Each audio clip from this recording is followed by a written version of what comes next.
So, you've already heard about coronavirus in the news. Researchers are working hard on the problem, but there's something you can do to help, besides washing your hands. To explain, let's take a quick look at the science behind coronavirus. Coronavirus gets its name from its structure, which can be seen under a very high-powered microscope. Under the microscope, the coronavirus particle is surrounded by a halo or corona of spike proteins. These spike proteins allow the virus to recognize and infect human cells. If we could design an antiviral drug to block the recognition and infection from these spike proteins, we might be able to stop people from getting sick. So where do these antiviral drugs come from? We think we have an answer with Foldit.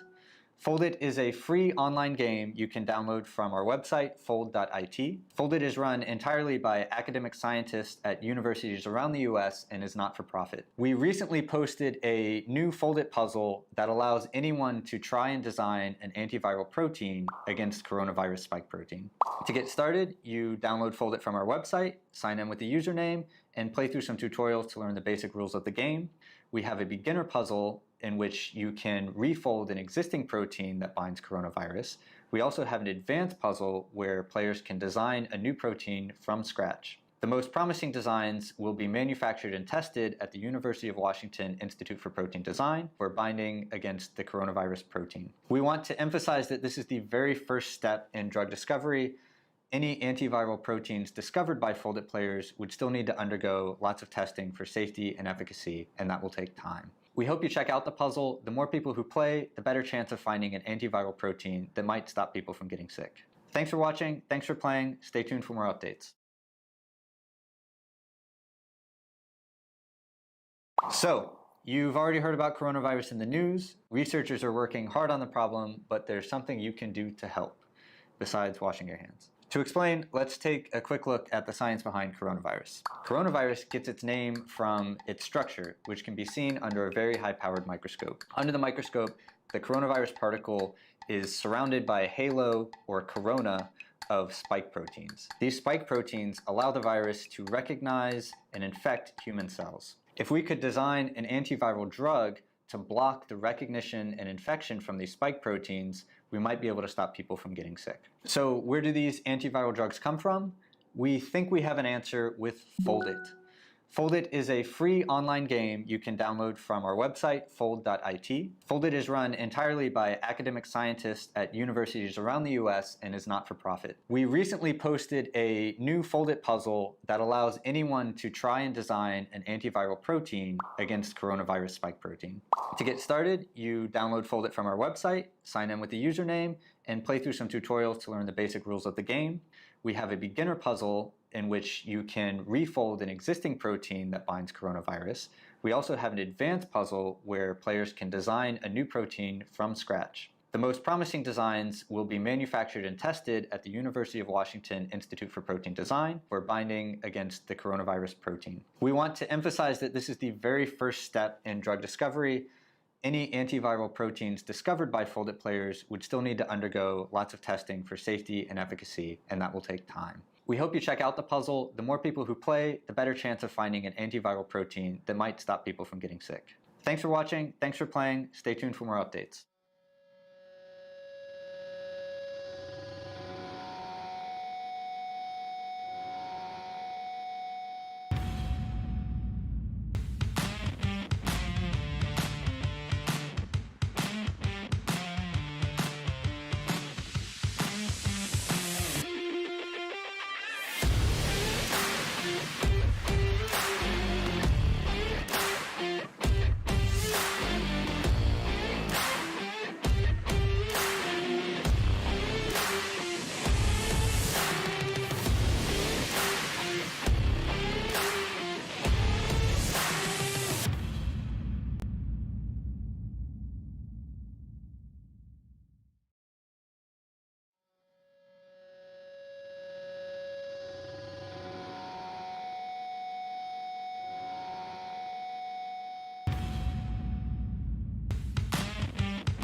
Hello, everyone.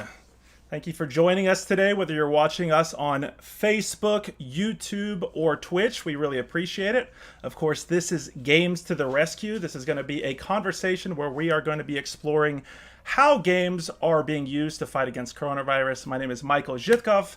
I am the founder and executive director of Potions and Pixels nonprofit. We're based out of beautiful Charlotte, North Carolina, where we're broadcasting from right now. You can see above me and to my sides and this whole Brady Bunch grid right here are three amazing panelists, and we will get to them momentarily, and we certainly appreciate them joining us today. But first, we briefly want to talk about some of the upcoming events we have, as well as some that we've done recently. So if you're joining us today, if this is your first time, we do these interview series actually every Tuesday. And so several weeks ago, we launched our first event, which was Black Voices in Gaming. If you were unable to attend this event, it is still available on Facebook and YouTube right now. This was a really fantastic conversation. We hope you all enjoyed it. Following that, we had, oops, I think I jumped the wrong one right here. We had Women in Gaming. I think, you know what, folks, this is how it works when you do it live. I think I accidentally slipped the wrong slide in there right now. But we had Women in Gaming with the amazing folks over at the Athena Alliance. Custom game controllers we had last week. This was an exploration of the art and technology and the people behind custom game controllers, those who are modding controllers, creating controllers. So we're super excited about that conversation. And of course, as you notice, Lowe's has been the sponsor for all of these conversations. And we also want to give a shout out to Red Bull, who provided a arcade stick for that conversation. And of course, today is Games to the Rescue with our awesome panelists, which we will get to momentarily. Next week, we have Black Voices in Esports. We're really looking forward to talking with several people who you may not actually know in the area do esports management as well as esports coaching. So we hope that you will tune in for that conversation. Some really amazing guests. And then into September, we have Hispanic Voices in Gaming with Julio E. Nazario, who is a North Carolina-based board game designer who is... It's very fair to say he has been on a hot streak. He has at least 3 games coming out this year alone. The one in the background you see there, you can actually pick up at Target right now. It's called Control. It's a really amazing game that you can play with the whole family. And of course, we also do Indie Game Club. This is our show that we stream every week on Mondays and Thursdays. Mondays, we stream ourselves playing the games. And then every Thursday, this is one of my favorite things to do each week, is we have a big discussion. We essentially say it's like a book club, except for indie games. So if you enjoy these types of deep level discussions that we're having today and on these Thursdays, I think you'll really, really enjoy that. Also, of course, outside of talking about games, we love playing them as well. So every Wednesday and Saturday, we have online game night. This is an opportunity to play both board games and video games on our Discord channel. If you aren't on our Discord channel, what are you doing? You got to get on that. Join it. It's in the description. Other things that we do as far as game-related activities for you to actually play and participate in, we have also this Wednesday, tomorrow, Smash and Learn, where this is an opportunity to learn different character techniques, learn the history of different levels, all sorts of deep dive into like Smash School. I think we could put it that way. And this and tomorrow we're going to be looking into Samus. So it's one of, I think, when I was playing Melee, actually with these guests right here, when we were playing Melee and Smash 64, Samus was my character of choice back then. Of course, on Fridays we have our King of the Ring series. This is a scrimmage series, a great opportunity to practice, especially in anticipation, I should say, for our tournaments. We've had 2 weeks of placement tournaments, and now we have a ranking system in place. And the reason why we have a ranking system in place is for you to be able to enjoy a fair level of competition. I think you all know what I'm talking about. You go to those tournaments and you end up just subsidizing the best player week after week, right? Well, we wanted to solve that by creating a ranking system where you actually play against people of your own skill level. So you'll see that we have the silver tier tournament and the bronze tier tournament. If you're asking yourselves, hey, I want to get in on that, I haven't done it before, is it too late? Absolutely not. You can jump in still at potionsandpixels.com/league, potionsandpixels.com/league. You'll also find information about registering for these specific tournaments. We want to say outright that this league was designed, not just welcoming, but designed for all skill levels and all ages in mind. So we really hope you will join us for that.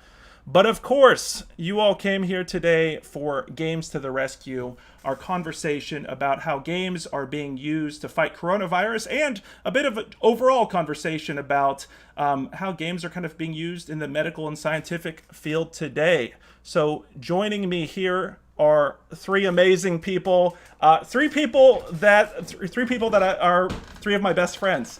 This has been a pleasure getting this organized because we've all known each other since high school. We have these conversations fairly regularly where we just talk about philosophy and every other topic imaginable. So this is really feels comfortable and nice getting an opportunity to talk with you guys today. So one thing you'll notice that 3 out of the 4 of us share in common is that we're doctors. The one person who's not is this guy right here. So I'm super excited to have these experts with me, and I'm actually going to have them introduce themselves. And I know how humble these guys are. Let me tell you, these guys are super humble, and I want them, please guys, please tell us a bit about what you all do and explain those titles, because of course we're living in an age right now where a lot of people with, a doctor, a PhD, an MD attached to their name are speaking on issues like coronavirus and saying wildly different things. So to hear from you all about this, and we should say a bit of a disclaimer, is that obviously these guys aren't giving official medical advice here. You won't see any prescriptions written during the course of the conversation and that sort of thing. But we do want them to kind of give us a breakdown of their levels of expertise in these areas and ways that that relates to the topic at hand. So let's start off right above me with Dr. Cameron Smith. And it feels weird calling these guys by their full names, so you might just hear me resort to calling them by their first. So Cameron, if you don't mind sharing with the audience a bit about your background, we'd really appreciate it. Yeah, absolutely. So as Mike introduced me, my name's Cameron Smith. I have a background in both science and in medicine. I, about 10 to 15 years ago, studied biomedical engineering, and then I did a PhD in systems and computational biology, primarily focused on mathematical models of gene regulatory network evolution. And I'm currently a medical resident in clinical pathology at the Massachusetts General Hospital of Harvard Medical School and a research fellow at the Broad Institute of MIT and Harvard, working on studying the cancer genome evolution. So that's basically my background in terms of how it relates to science. I don't have a very good background in gaming, so I'll do my best to portray some of my thoughts there, but I've learned a lot from Mike, and so hopefully I can connect with everyone on some level. Well, we're super excited to have you, Cameron. Thanks so much for taking the time to talk with us today. Really appreciate it. I'm going to go over to the right side of the screen here, at the top row still with Dr. Lawrence No. Dr. No, can you tell us a bit about yourself, please? So yeah, my name is Lawrence. I basically am a radiologist right now. I am also adjunct faculty with Duke Radiology, and I also run a startup company that develops AI algorithms to help radiologists catch their mistakes, basically. So we're able to just flag studies and help them, treat patients better. Which is, I should say, which is also great in terms of the idea of using, computers and artificial intelligence to try to come up with solutions to our modern problems. Something we're going to be talking more as well. But you were going to say something else? Oh, I was going to end with, even though we might have doctorates, my family still calls you Michael Scientist, for what it's worth, because we had a group of friends. There were multiple Michaels, and you look the most scientific of all. So you're still Michael Scientist. I love that. That makes me feel really good. Three of the four of us are firstborn American members of our family. So it's funny to hear to hear that I'm Michael Scientist. Awesome. Well, thank you, Lawrence. Really appreciate you being here and bringing your expertise to the table. So super excited for the conversation that we're about to have. Last but certainly not least is Dr. Vinal Lakhani. Now, we'll say this really quickly, that growing up, we called Vinal, and anyway, we all have names that if you look at our names, they sound a little different than your typical American name, except I guess for Cameron. And so you'll have to forgive us if we start slipping into calling each other slightly different variations of our name. But Dr. Lakhani. Yeah, exactly. But Dr. Lakhani, can you introduce yourself, please? Yeah, thanks for the kind words. So I, like Cameron, I did my PhD in systems biology, but it was titled Bioinformatics and Computational Biology. And I'll actually look at what those things mean for the games that Mike's laid out for us, so it'll be exciting.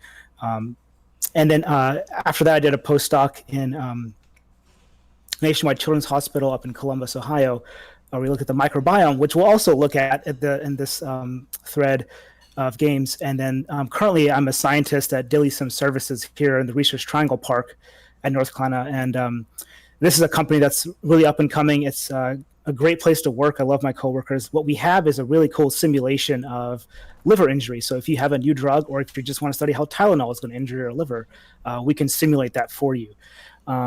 And so it's really great for companies that are developing new drugs, new therapies, to see if it's going to cause any liver damage.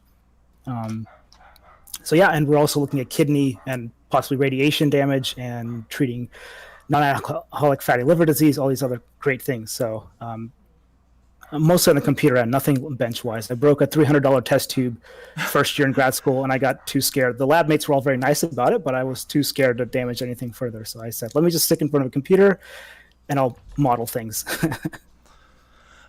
Well, I appreciate the funny thing always talking to these guys, as well as we know each other, I'm always like blown away just listening to their resumes and all of the amazing things that they have accomplished. And you can also see why I had to have them here for this conversation today. If I would have attempted to do this this playthrough on my own, you would have had some serious questions about my science skills here. But what I want to do next is transition a bit. You can see we're doing a little split screen stuff. Of course, the major topic of conversation is going to be coronavirus. But before we get there, we did want to discuss the fact that recently we've seen a number of medical and scientific uses of video games. So right there on the side of the screen, we actually have a trailer for a game that recently came out called Endeavor RX. Many of the folks, even in the gaming community, are familiar with this, in the casual gaming community, because it got a lot of buzz among major publications. But this game was actually the first video game that was approved by the FDA, specifically to treat ADHD. And I believe, looking into it, that some of the some of the trials involved North Carolinians as well, which I thought was interesting. So I thought this might be a good way to kind of start off the conversation, not only by talking about this, but also connecting it to, many of you are Borderlands 3 players, so we're going to be mentioning that in a moment and how that relates to the topic.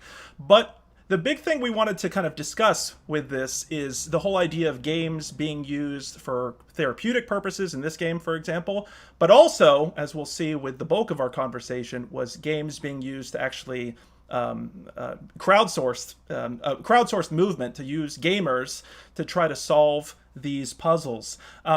How do you all feel with y'all's experience in this area? How do you all feel about the use of games in this area? I guess both on the therapeutic side as well as the crowdsourced citizen science side. Is this something that you all think is, what's the trend line going here? Is this something you all see moving forward?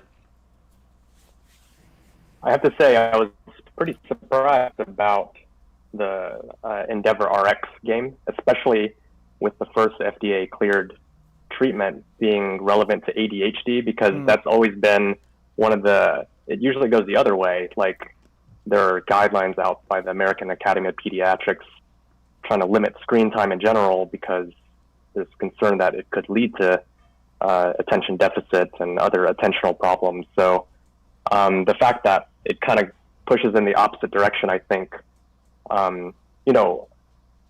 initially brings up some degree of skepticism, but at the same time, there's been some decently good trials behind it. There was a randomized blinded trial for this study, and it's based on science that kind of started out in 2013. So it's kind of built up a literature that's been, a pretty decent level of converging evidence.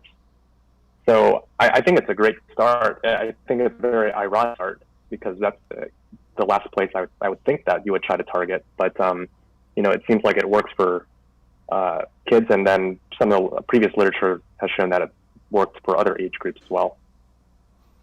Yeah, and to your point, there is, we should say, there are some scientists who have come forth with some level of skepticism, and recently, actually, there has been an effort to kind of more formally have an investigation into the benefit of not only this game, but in general, brain games.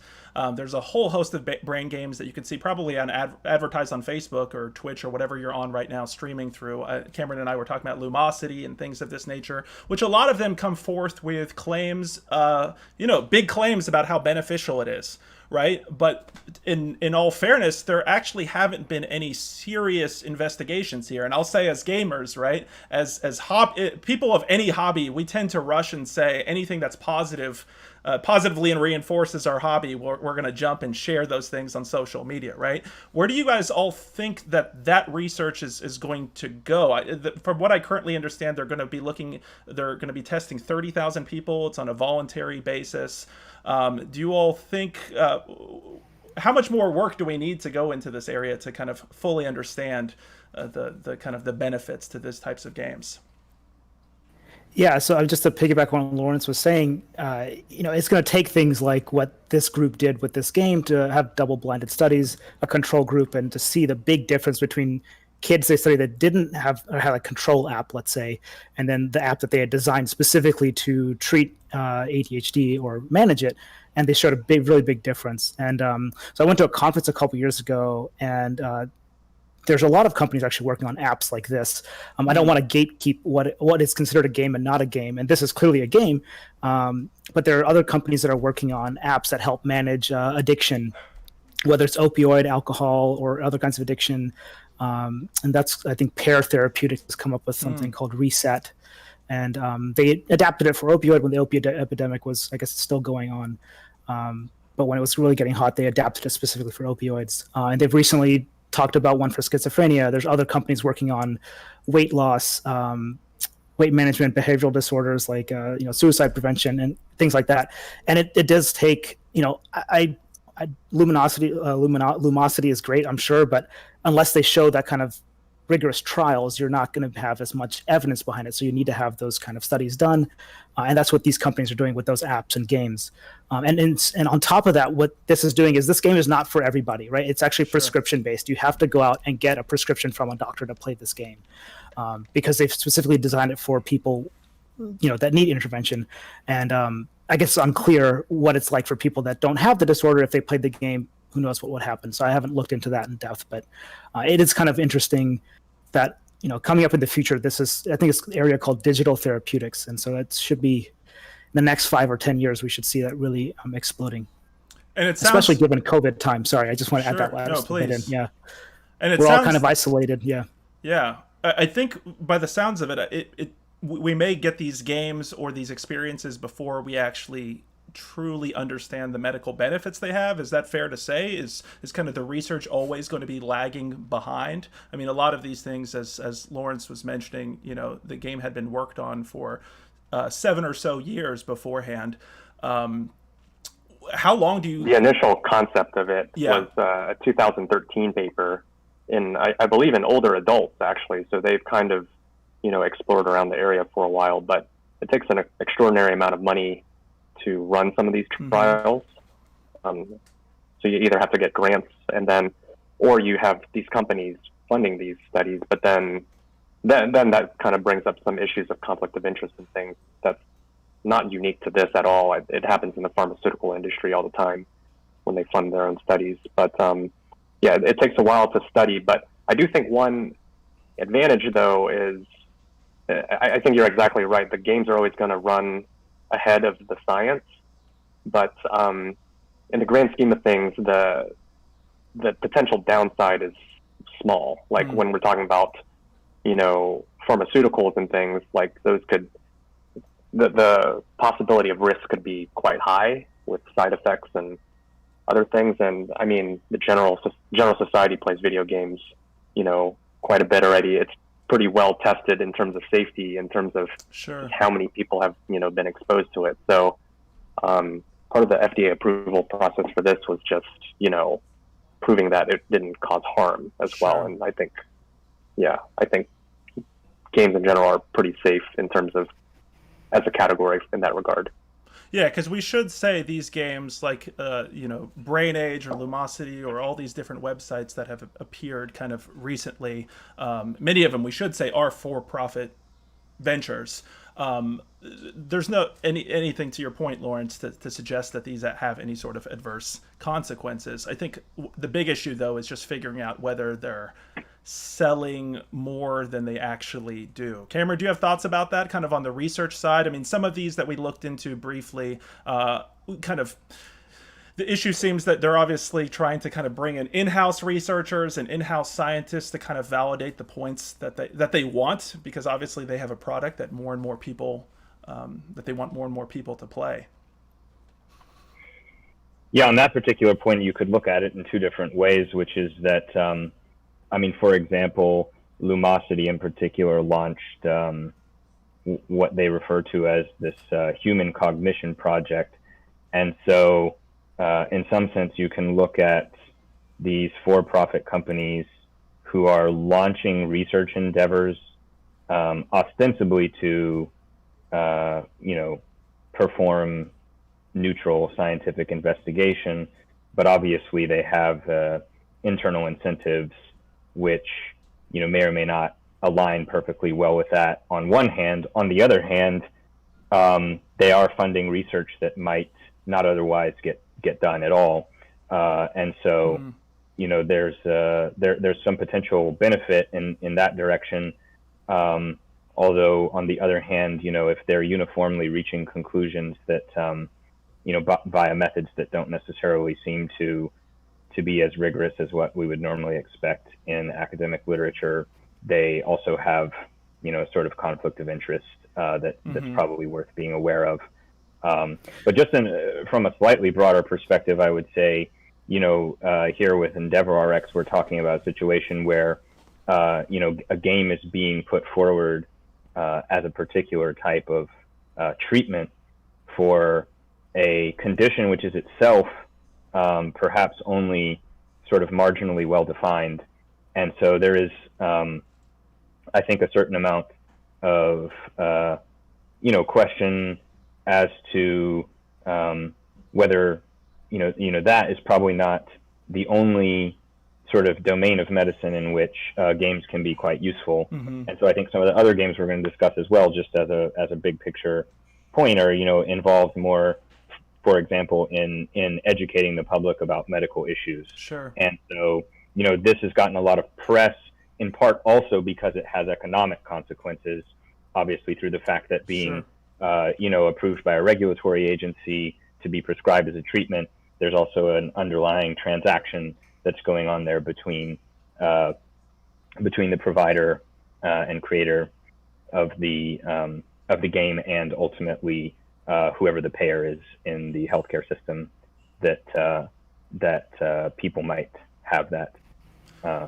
in which people might have that game prescribed as a treatment. Yeah. I think.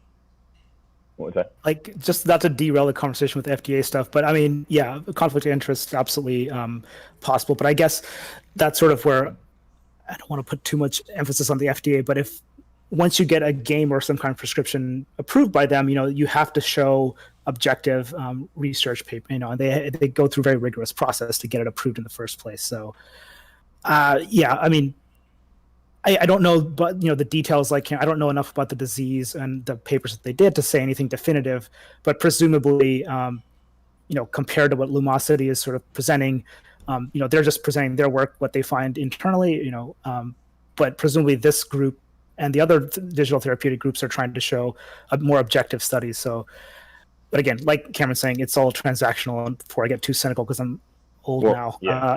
Just to be clear there, though, we were talking about two things that are almost completely separate from one another. One is a for-profit company, Lumosity, which is offering this product, which is sort of like some form of mental gymnastics that, vaguely speaking, you can imagine might help you sort of maintain reasonably high quality capacity to do things like rote computation and reading comprehension and other things of that nature. Whereas on the other hand, EndeavorRx is obviously effectively operating as what in the category that we would consider to be a pharmaceutical company. So Lumosity, as far as I understand, has not endeavored to seek any sort of FDA approval. So I was speaking more about conflict of interest in that domain. There are obviously other sorts of conflict of interest, with regards to EndeavorRx. But yes, as you were alluding to, I think there's certainly a much higher bar once a company or any entity were to seek FDA approval for demonstrating what is sort of the more or less the gold standard in medicine, which is to perform a so-called randomized controlled trial and to demonstrate in the group as best as we can define it, who has the target condition that the treatment is efficacious and doesn't do any measurable harm. Yeah, and I'd imagine we're going to see more of these types of games in general, not only as they increase in popularity. I mean, we have one comment. Pollock on YouTube says, was there any studies around the Nintendo DS brain game Brain Age, which was a very... I still remember actually playing that in between classes in college. He says, those were the first mainstream ones I remember around a pure entertainment standpoint. Of course, the reference to Brain Age, just a quick pulling up Wikipedia quickly, this was also known in Japan as Dr. Kawashima's brain training, as it is based on the work of Japanese neuroscientist Ryota Kawashima, which I'm sure I'm butchering a bit there. But he himself actually had quite a few studies. I'm not exactly sure if there was many done about the games themselves, but I don't know if it was necessarily fully advertised as being verified or vetted in that way. I do want to bring up the kind of steer this towards the other part of games, how they're being used, because of course what makes Endeavor sound so interesting and fascinating is it's being used for treatment purposes, but the bulk of these games that we've seen are actually being used for citizen science purposes. And citizen science goes beyond gaming. I don't know, would one of you be comfortable defining what citizen science is for the audience? Go for it, Vinal. Oh gosh. Okay. Dr. Lakhani. Oh man, I think back in the day there was a buzzword called crowdsourcing, and so I think this is just an extension of that, where you have it's not just recent thing. I mean, I guess you have birders that Audubon Society has been going on for decades now, where the entire groups get together to tell you what birds they found. It's really crucial data gathering for bird scientists. I don't know what the official term is. Ornithologist, made that up. Ornithologist, I think. Or there you go. Modern day dinosaur. You guys people. could have honestly said whatever. I would have been like, yes, doctor. No, that shows how that's a scientific process. I get checked by my peers. That's what happens. I mean, we'll get to it with Foldit for sure. I think it's a fantastic example. SETI is another one where you can just have your computer running on in the background, and it'll help crunch through some data that the Search for Extraterrestrial Intelligence group wants to do. And Foldit also has something similar, Foldit at Home, where you can download it. It just runs in your background, and it helps solve these protein structures, which we'll definitely get to in a bit. Yeah, and in the back, it's just the idea that people, quote, lay people that don't have like fancy degrees like we have, can still make giant contributions to science and the progress of it. And we'll see exactly how that's done in two great examples here with Eterna and Foldit. And big papers have been published using Foldit. I'll pull up some examples here in a bit when we get to it. But I think there was like some 15-year-old protein structure that couldn't be solved using all other kind of methods. And then these gamers kind of solved it using Foldit, and then it was confirmed using X-ray crystallography after, and that's a tough second topic. But so yeah, it was a 15-year-old puzzle that was cracked with crowdsourcing and everyone just working together. And another thing that I guess people have done is like the top players of this game, the scientists that put the game out can just go back and say, okay, here's the top 15, 20 people or whatever in the world that are really great at this game. Can you tell us what your typical strategies are? And each of those people will say, here's my recipe. I first do this, X, step 1, step 2, step 3. And they collect those recipes for everyone's kind of, the players have submitted. And then it gives the scientists a great idea of like a new way to think about, protein solving. Essentially, I guess I think about this as like solving puzzles. And so, science is a lot of that. And everyone's got capability. Gamers have a great capability of solving puzzles because that's what games are designed for. You have a challenge set in front of you. You got to figure a way to get around that block or whatever. And so I think that's just the way of trying to crowdsource brain power. Yeah, and for those who've recently played Borderlands 3 or considering getting Borderlands 3, you may have noticed when you're aboard Sanctuary 3 that there is the Borderlands Science arcade game in the corner there. And what's interesting about this is this is part of this crowdsourcing effort that Vinal was talking about, where Borderlands Science, the folks at Gearbox, the publishers, actually teamed up with the folks behind a game called Philo and introduced a game into another game. So when you're playing Borderlands, you're actually contributing in this way. And I should say right here, just based on the description, that Borderlands Science presents you with simple block puzzles based on strands of DNA. And by solving them, you're helping to map and compare the microbes contained therein. Completing these puzzles also helps from an in-game standpoint, which is, of course, a great motivation to get people involved, to Vinal's point, to use the power of gamers.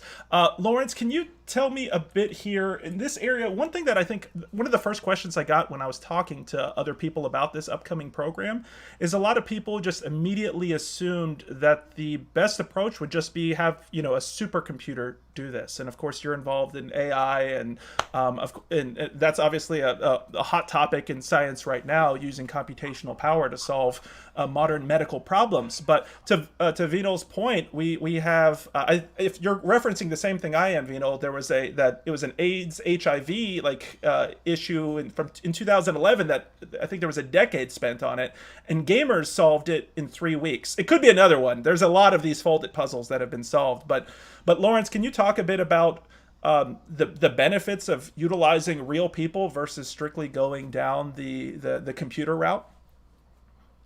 Yeah, I guess my bias here is I'm obviously very into AI and its capabilities. So coming from that standpoint, I'm a little puzzled still as to how impressive the results are when it's including humans.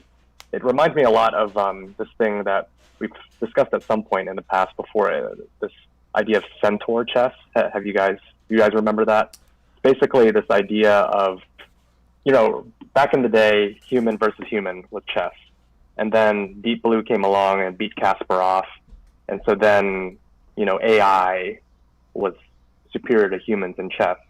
And then there was a period where people would have these centaur chess tournaments where teams of humans or computers would team together. So it would be either teams of humans, like 2 humans, or human and a computer, or just computer.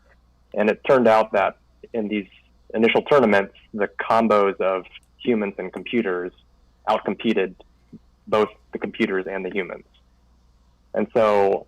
Can you say that one more time? Repeat that one more time for us, if you could. What combination performed the best? It was humans and computers working together would be better than computers. After the Deep Blue, defeated Kasparov, so after that time point. And so there's a time where human intuition can kind of constrain the overall search space.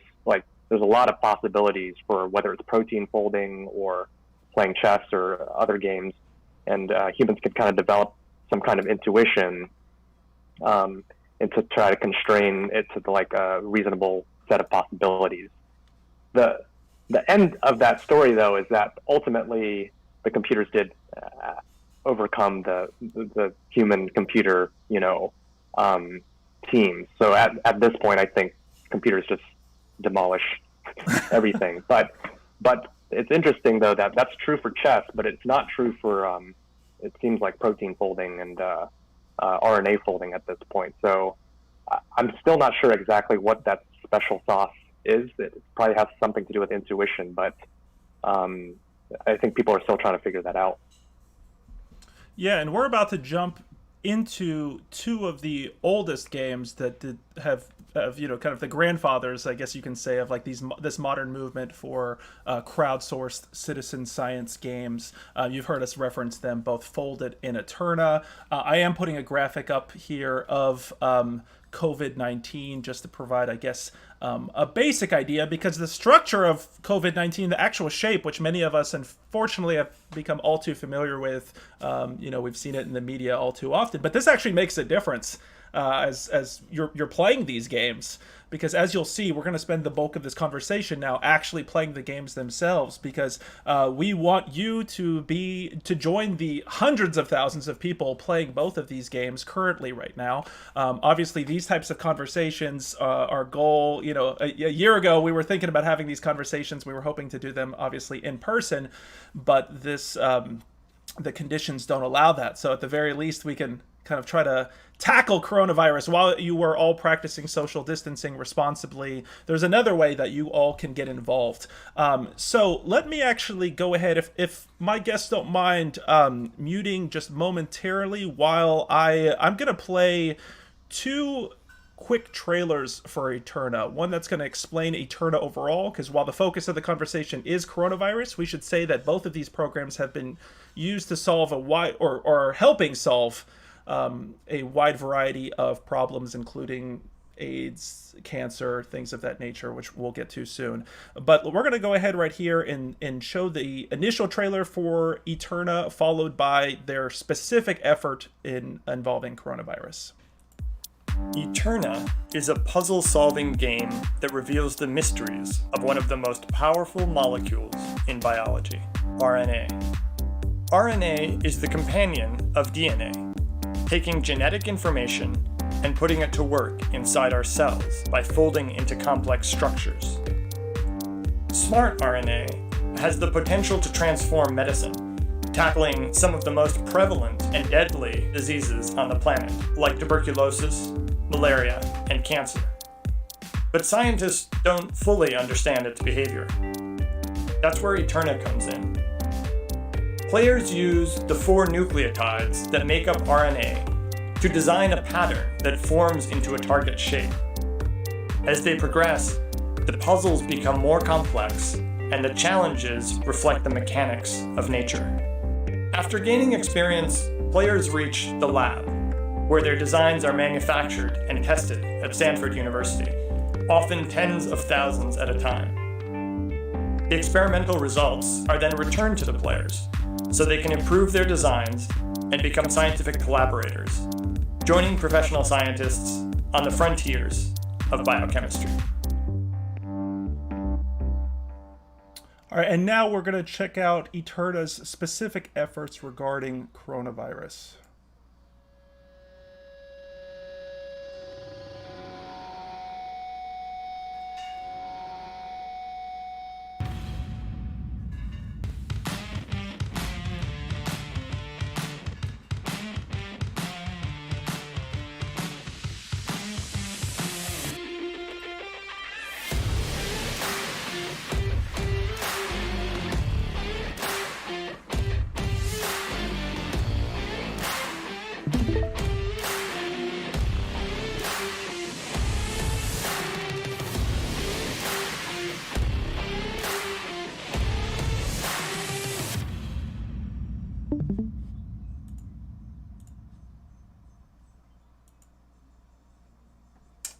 All right, so there you go. There's some basic information about Eterna and the specific efforts they have involving coronavirus. you may see that we've changed the screen up a bit here, and we are actually on Eterna's website.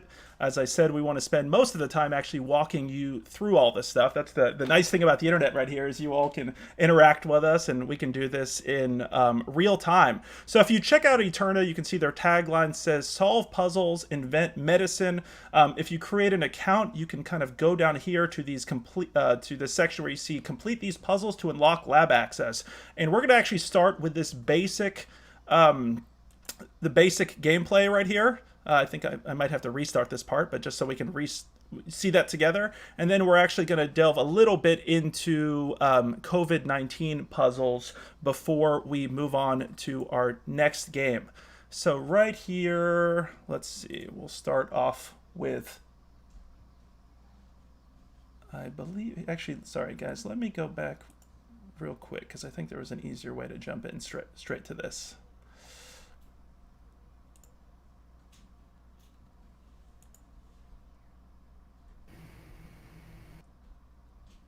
Just give us one moment here, and while we are loading this up, and of course I do need to go back. Sorry folks, this is the fun part of doing stuff live. Give me 1 second here to make sure I'm on the right puzzles.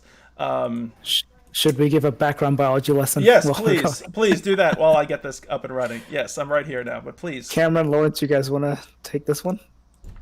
Or since I volunteered, I should do it. Go ahead. Okay. So, I guess we have people from all ages here, and then, whether you've finished school or not, but there's a basic, quote, dogma in biology, and you start off with DNA, which you guys have heard a lot about in the news, I'm sure. And DNA codes for RNA, which is what Zytkow is, this game is showing. And then RNA will then lead to proteins that actually do things in the cell. So at this stage, we're dealing with RNA sort of polymers, and those are each polymer is filled with either A, U, C, or G. Those are 4 different nucleic acids, and they make up RNA. Wow, didn't practice that speech well enough. No, that's great. Yeah, and so the idea is that RNA molecules can fold up, and they think this is where Cameron should jump in, I think. The RNA world hypothesis with how life actually started on Earth. But maybe we can save that for the next pause. I don't know. Mike? Yeah, maybe I can get through this first puzzle real quick, or first couple, just to kind of get the basic idea here. And yeah, we're going to walk through this fairly slowly, because one of the results, as I said before, is that we really want you all to feel comfortable enough to jump in here and not only get a better understanding, because we think that makes you a better member of the community, but also hopefully you can get involved in actually playing these games as well. So in this case, it says, "Welcome to Eterna. This is a game where you become an RNA scientist. You can solve puzzles that will help invent new RNA molecules to combat infectious diseases and more. Are you ready?" So here we go. I don't know if it helps to get a bit of narration on you all's part about exactly what we're looking here. I know you just said the kind of the 4 components there. Vinal or anyone else, would you kind of help walk through, like, what exactly am I looking at in this specific moment? Because I know we're going through, it says basic terms, like the single base, paired base. Yeah, so I think sort of picking up with what Vinal was describing.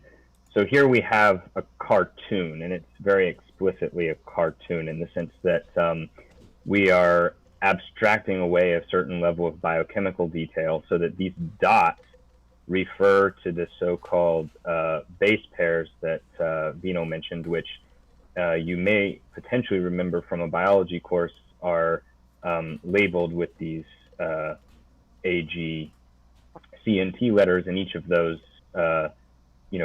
is a word that corresponds to a molecule that's comprised of mostly carbon, but also some hydrogen, oxygen, and nitrogen. And so one important feature of these biomolecules is that they internally are covalently bonded in a manner which is relatively strong in terms of the energy level, but they have this capacity to form weak associations that are called hydrogen bonds with one another. And so what we're being sort of led to understand is that when the base pairs actually interact with one another, if you have if you have the correct pairing, then you can form these hydrogen bonds.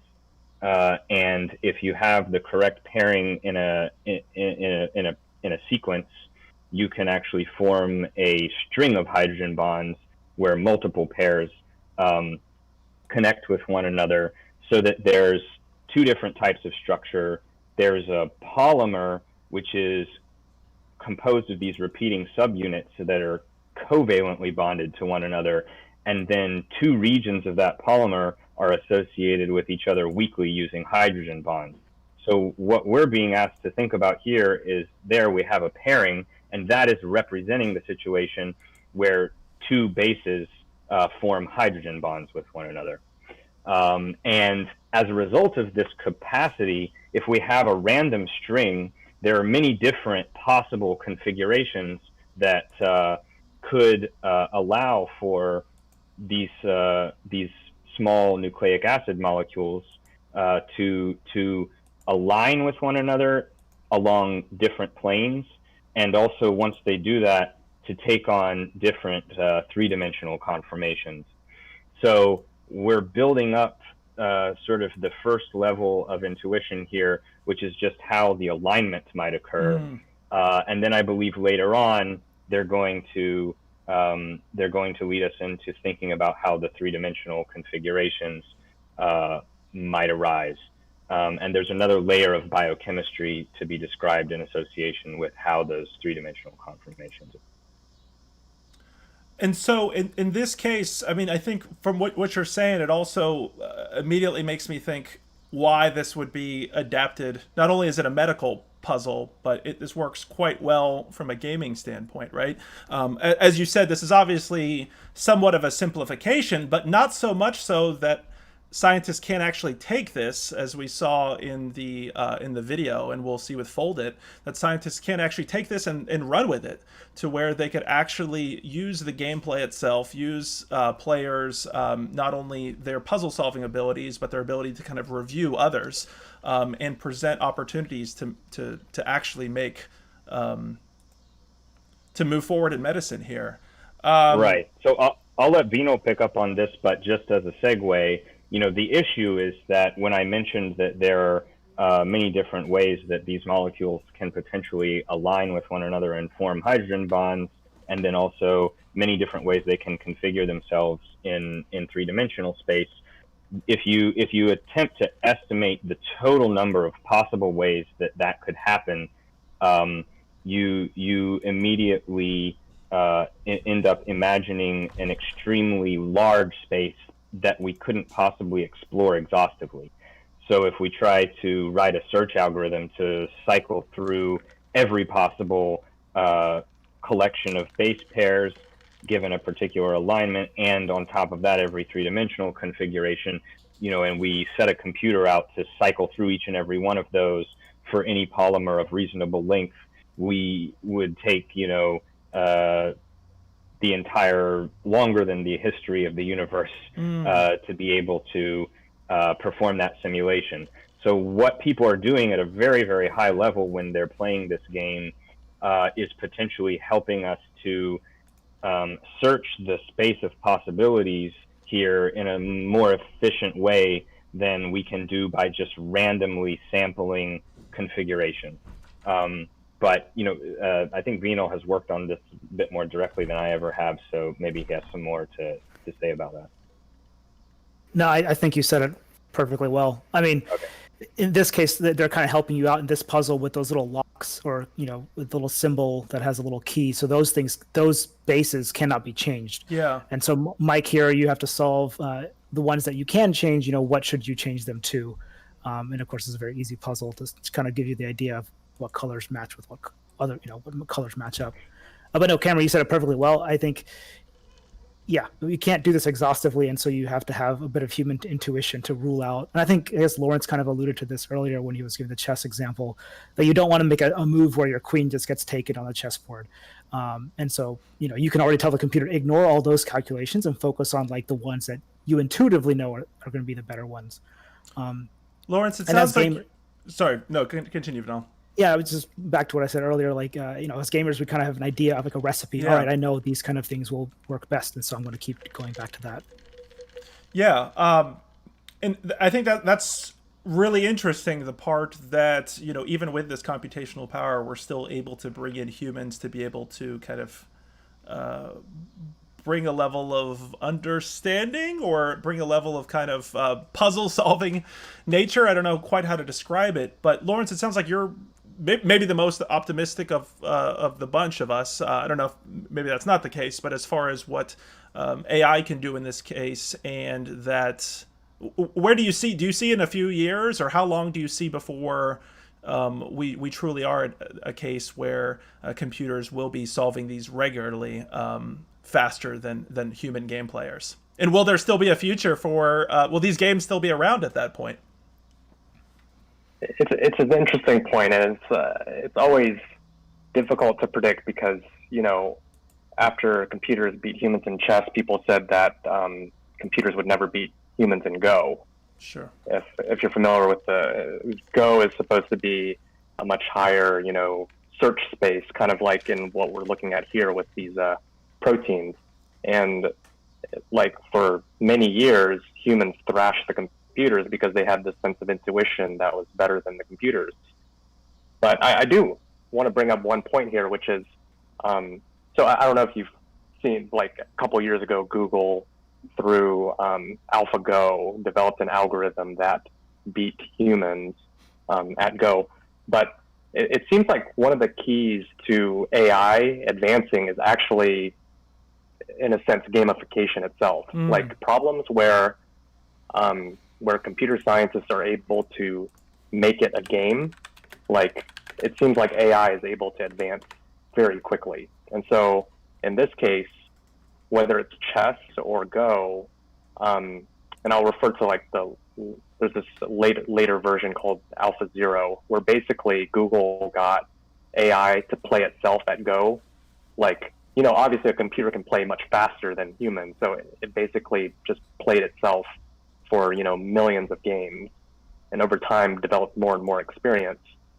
And if we're able to kind of set up a problem in a way that's kind of like a game, it not only helps humans make innovations, it actually helps to develop the AI itself. But so at this point, computers are better than humans at Go, but it's only because they were able to gamify it and get it to basically improve on itself for a long time.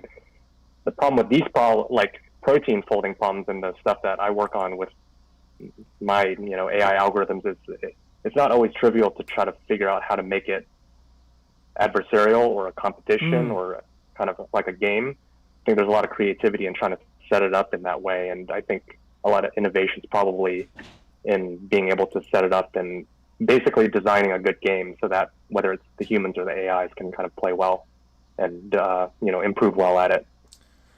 And what's interesting also about what you said there with AlphaGo, with AlphaStar, a lot of people might not actually, or a lot of gamers are probably going to know about the competition on the StarCraft side of things. Of course, there's been a lot of competition, and that's involved the same DeepMind individuals. And for those who want a little bit of extra kind of gaming tidbits in here, it is interesting that one of the individuals, I think one of the most deeply involved individuals, Demis Hassabis, if I'm pronouncing it correctly, somebody that I've admired since I was younger, because he was one of the creators of many games. I think at a young age he designed like Theme Park and some of the early Bullfrog games. So it is very interesting to see how intertwined not only neuroscientists and people involved in artificial intelligence are with utilizing games, but how many of them actually come with that background beforehand and want to then expand games for different usages.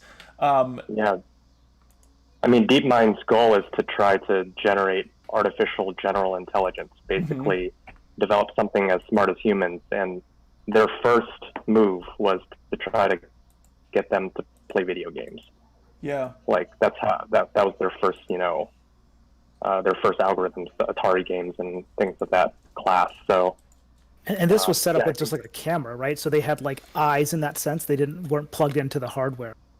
No, it was basically, yeah, analyzing the pixel values and Wow. keeping track of the score and It's remarkable. yeah, yeah.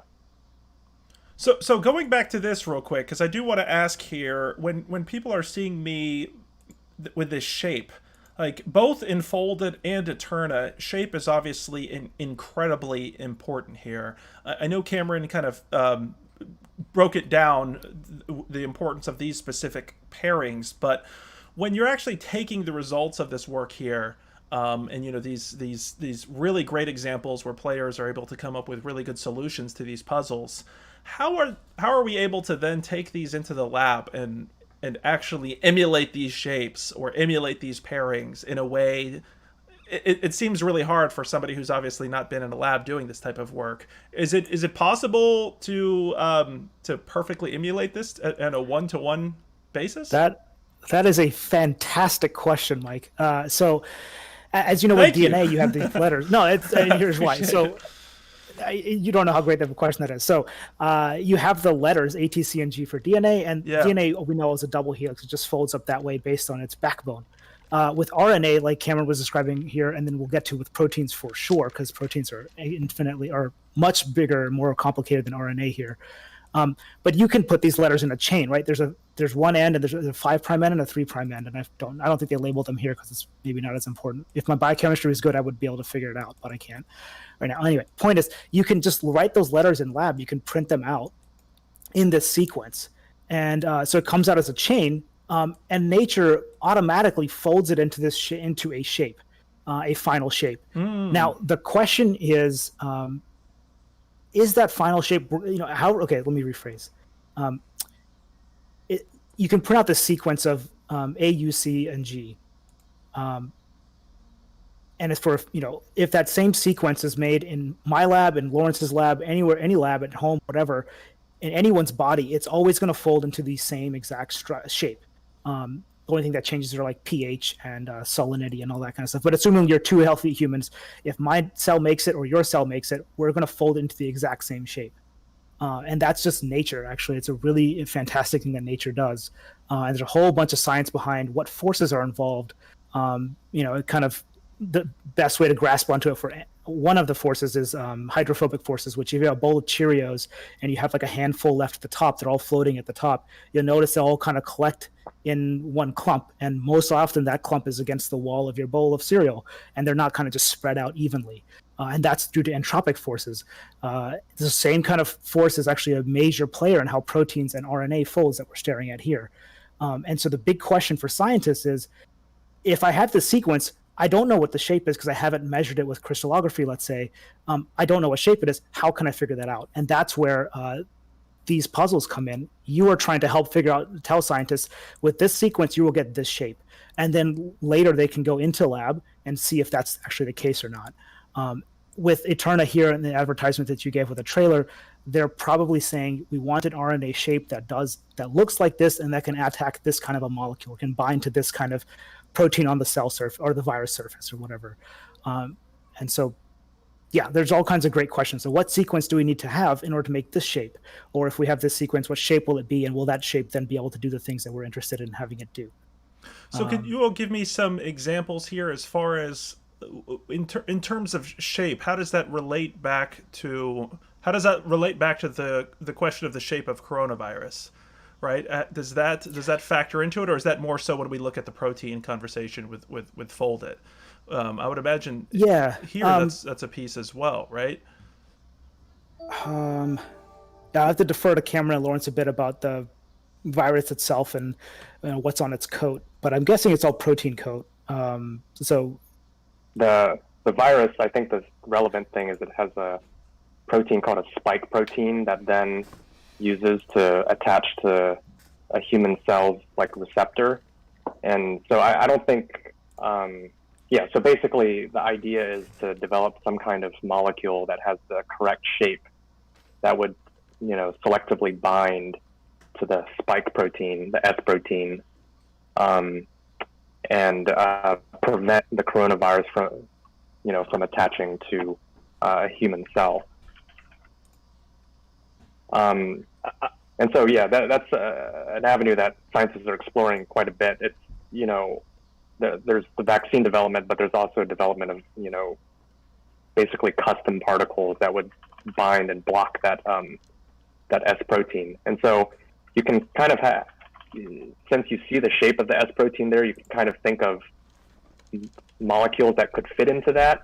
And so you kind of have an idea of what shape you're looking for, but then it's very difficult then to go backwards, right? And then figure out what sequence, whether it's amino acids for proteins or of these base pairs for RNAs, to get the shape that you want.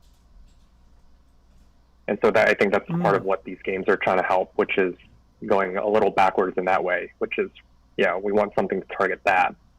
How do we make that? Because once we get the sequence, then we can print it out, and then we can test if it actually folds in the way we would expect. And you might have multiple solutions, right? So like one set of players may come up with a particular structure that binds sort of well, and then another set of players come up with another structure that binds way better. And so it's not necessarily that, case A is going to be better than case B, because maybe, there's other things to consider that could bind to other proteins that we don't want it to, and then you get side effects. But yeah, it's like Cameron was saying earlier, the exploration, the space that this is a small sequence, so there's not that many different combinations you could have. Sure. But when you get into the more complicated puzzles, the more real life examples, there's a ton of space in which to explore different pairings of base pairs in this puzzle, or in this for Eterna. And so you have a ton of different options to look at, and so gamers with their intuition might have a better idea to sift through all those different possibilities than a computer to sit through and check every single one, even if it is a supercomputer that can calculate hundreds at a time.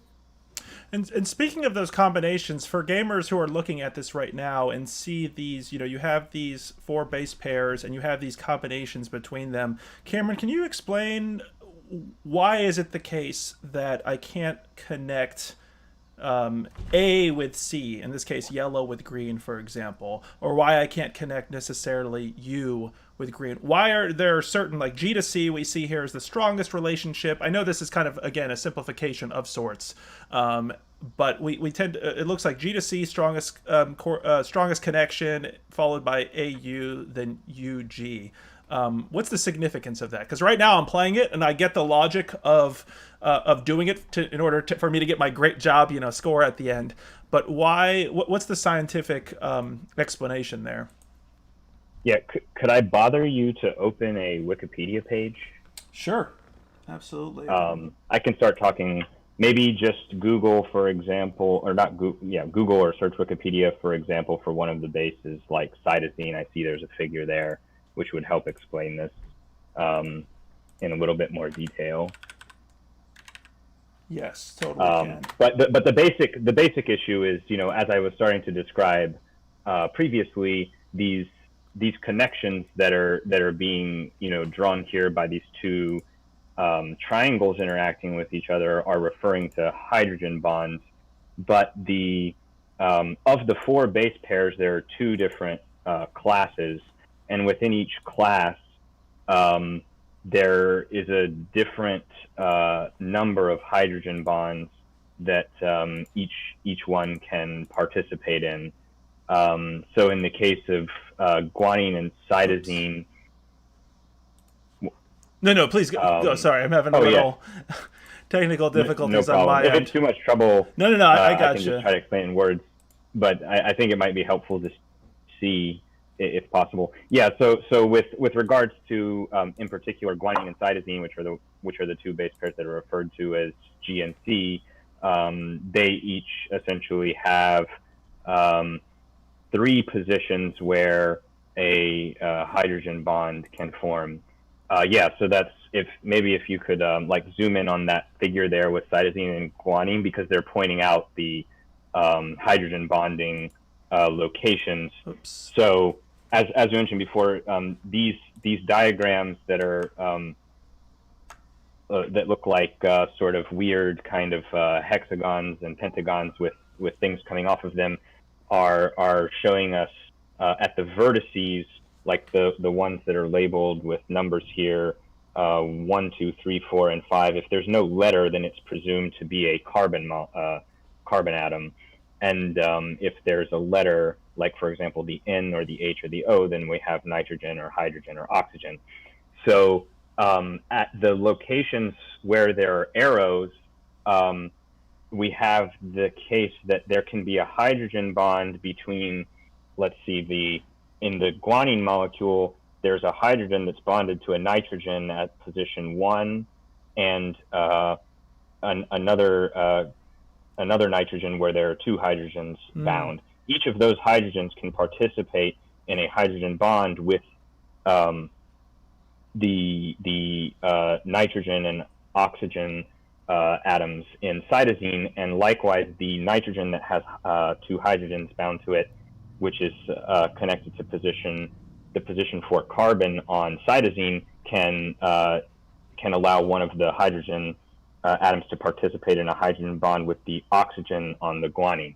And so if we also went to the Wikipedia page for either adenine or thymine, what we would see is a picture that looks exactly like this, but instead of having 3 positions, we would only have 2. And so because of this difference where hydrogen bonds can reasonably form. And of course, the reason why hydrogen bonds can form at these locations and others, we'd have to go down a level to sort of physical chemistry to describe exactly why that's the case. So if that's confusing, keep in mind that there's another level of description that we could pass to. Yeah, so I don't know if they have the same figure here, but at least you can you can imagine that if there were an analogous pair of molecules to the picture we just saw, where there were only 2 positions for hydrogen bonding, that's basically what the adenine and thymine would refer to. And then there's a little bit of a twist in that we've been referring primarily to RNA, where instead of thymine we have a different base named uracil.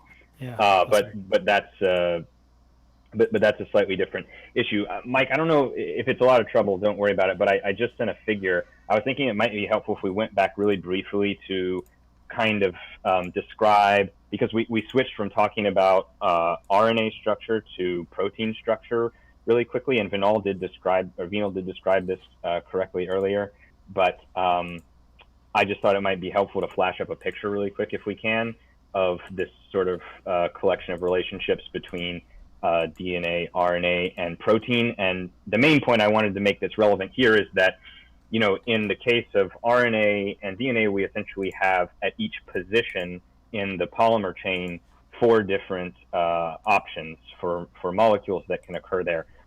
Very, very roughly speaking, a protein is a similar sort of polymer, but it's the backbone of proteins, instead of being nucleic acids, are so-called amino acids, and we could flash up some pictures of those potentially. Yeah, actually, I think I can just throw them right into. If you give me 1 second, with the power of modern tech right here, I think I can just upload that image itself. Bear with us, folks. Oh, okay, real quick. Yeah, sorry if I'm throwing you curveballs. No, it's all good. This is kind of the beauty of being able to do this live. So, but I think it would just help to make sure we're clear on. So we have this other polymer, which we commonly know as protein, that is made up of amino acids instead of nucleic acids. And in a sense, Vinal alluded to this notion that the process by which it's able to fold into different structures is in some sense more complex than for RNA. So why might that be? Well, one of the reasons is that in contrast to nucleic acids in proteins, at each position there are essentially 20 different options as opposed to just 4. And so that, now if you think of a polymer of a given length, instead of having, and you try to count up the number of options for that polymer up to length L. So in the case of DNA or RNA or any nucleic acid, we would have 4 to the L options. So let's say even if we only had a string of length 2, we would have 4 squared or 16 different nucleic acid pairs, whereas in the case of amino acids, we would have 20 raised to the L power. So, in that case, like let's say, yeah, again, we had 20, so we'd have, instead of only having 16, we'd have 400 Wow. different proteins that we could create of size 2. And so, and the other issue there is that that number is in the exponent. So if you imagine making longer and longer, protein, that number scaling exponentially, since you have a variable in the exponent. Which gives you a sense of the scale here and why we have to kind of take things in a creative direction with games and computational power and others to be able to. I see what you're throwing in there, Vinal, as well. Yeah, so that's a cartoon diagram or model of what it looks like when we try to understand how proteins fold, which is sort of taking these little ribbons that we were looking at earlier to the next level. As you can see, it looks pretty complex, and that is not even showing you at the single molecule level. That's actually already an abstraction of the single amino acid level is not being represented. And what I love about this, I should say, for those, like one of the takeaways from this is that you certainly don't have to have this background knowledge to play this. We should say, like, if you wanted to just jump in, you could kind of treat this like just a video game itself and just follow kind of like the game mechanics and the rules. But to Cameron, to your point, once you start understanding it more, it really seems to me like that knowledge is truly going to be able to help you to solve, especially the higher end puzzles, right? Because the puzzles that we're looking at right now are fairly simple. We're still in the kind of tutorial stage of the game. And we're probably going to mainly be in the tutorial for both of these games, although we will want to flash up at least one of the coronavirus puzzles that has been developed and given out to the community for testing. Let me ask a quick question about this specific puzzle, so we can get through these before we jump over to Fold It. So in this case, we have blue and yellow, or I should say A and U, that pair well with one another, but are they not pairing with one another, or is it just we want the bond to be stronger? Is that the idea, or why isn't this puzzle solved already, I guess is the question. Yeah, I got stuck with this one earlier. I think it is what you said, Mike. I think it wants the stronger base pairs, and so you did a great job pointing that out. I didn't actually notice that, but like Cameron eloquently explained, G and C have 3 hydrogen bonds, so it's like 3 levels of connection. A and U only have 2. And then U and G shouldn't really connect, but it's called a wobble base pair, and it's a special case where they can kind of connect. Again, G has 3 options and U only has 2, but they can kind of connect, and so that's the weakest bond. G and T definitely cannot connect in DNA, although I think there may be some mutations kind of issues, but I need to refresh myself on that. But I think you're right, Mike. You just need one. It just wanted you to have stronger connections. And to something else you said earlier, yeah, the science for sure you don't need to have, but actually this game is great. Both these games do a great job of explaining the stuff that I learned in graduate school and in undergrad. So it'll walk you through some of the science as much as you need to know. What we're giving you here is a really in-depth, expert level explanation. So yeah, please, and I guess, Mike, you must be getting questions. So if anyone does have questions, send them to Mike's way. I'm going to volunteer you, Mike. No, please do. We have one comment here, and forgive me, everyone, if you see my head moving back and forth. It's trying to monitor on 3 screens here to keep up with everything. We have a comment on Twitch from Darth Sebulba. Hey, Darth Sebulba, thanks for participating. It says that computers are good for raw processing, but a human has to program it and how it thinks. Lawrence, I hate to have you be kind of the resident person for all things AI, but that's obviously your area of expertise as well. So what do you think about that comment specifically? You said earlier how you thought, some of these, to your example of the Centaur chess, about the human computer combinations being the best. Is that still going to be... Yeah, let me stop right there. I want to hear your thoughts on that, because I have a lot to unpack there. I think that's... I completely agree with the comment, because, computers are getting more and more powerful every day, but it's due to human intervention, right? We're improving both the software, the algorithms, the hardware, and so there's a ton of human intervention that's still at play.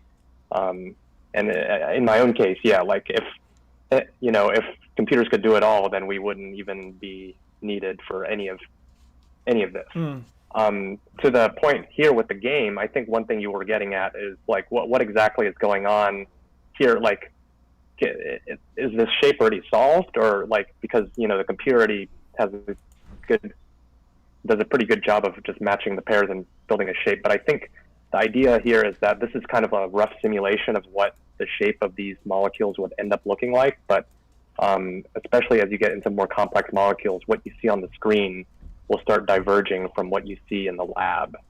And so as you play the game, you provide a good approximation and a good guess as to what they should try out in the future, but still have to do, you know, the final experiment in the lab to see if it actually comes out that way. And so, yeah, I think that's kind of the interaction here. So both in terms of this game, the computers haven't figured it all out, still need a lot of human intervention.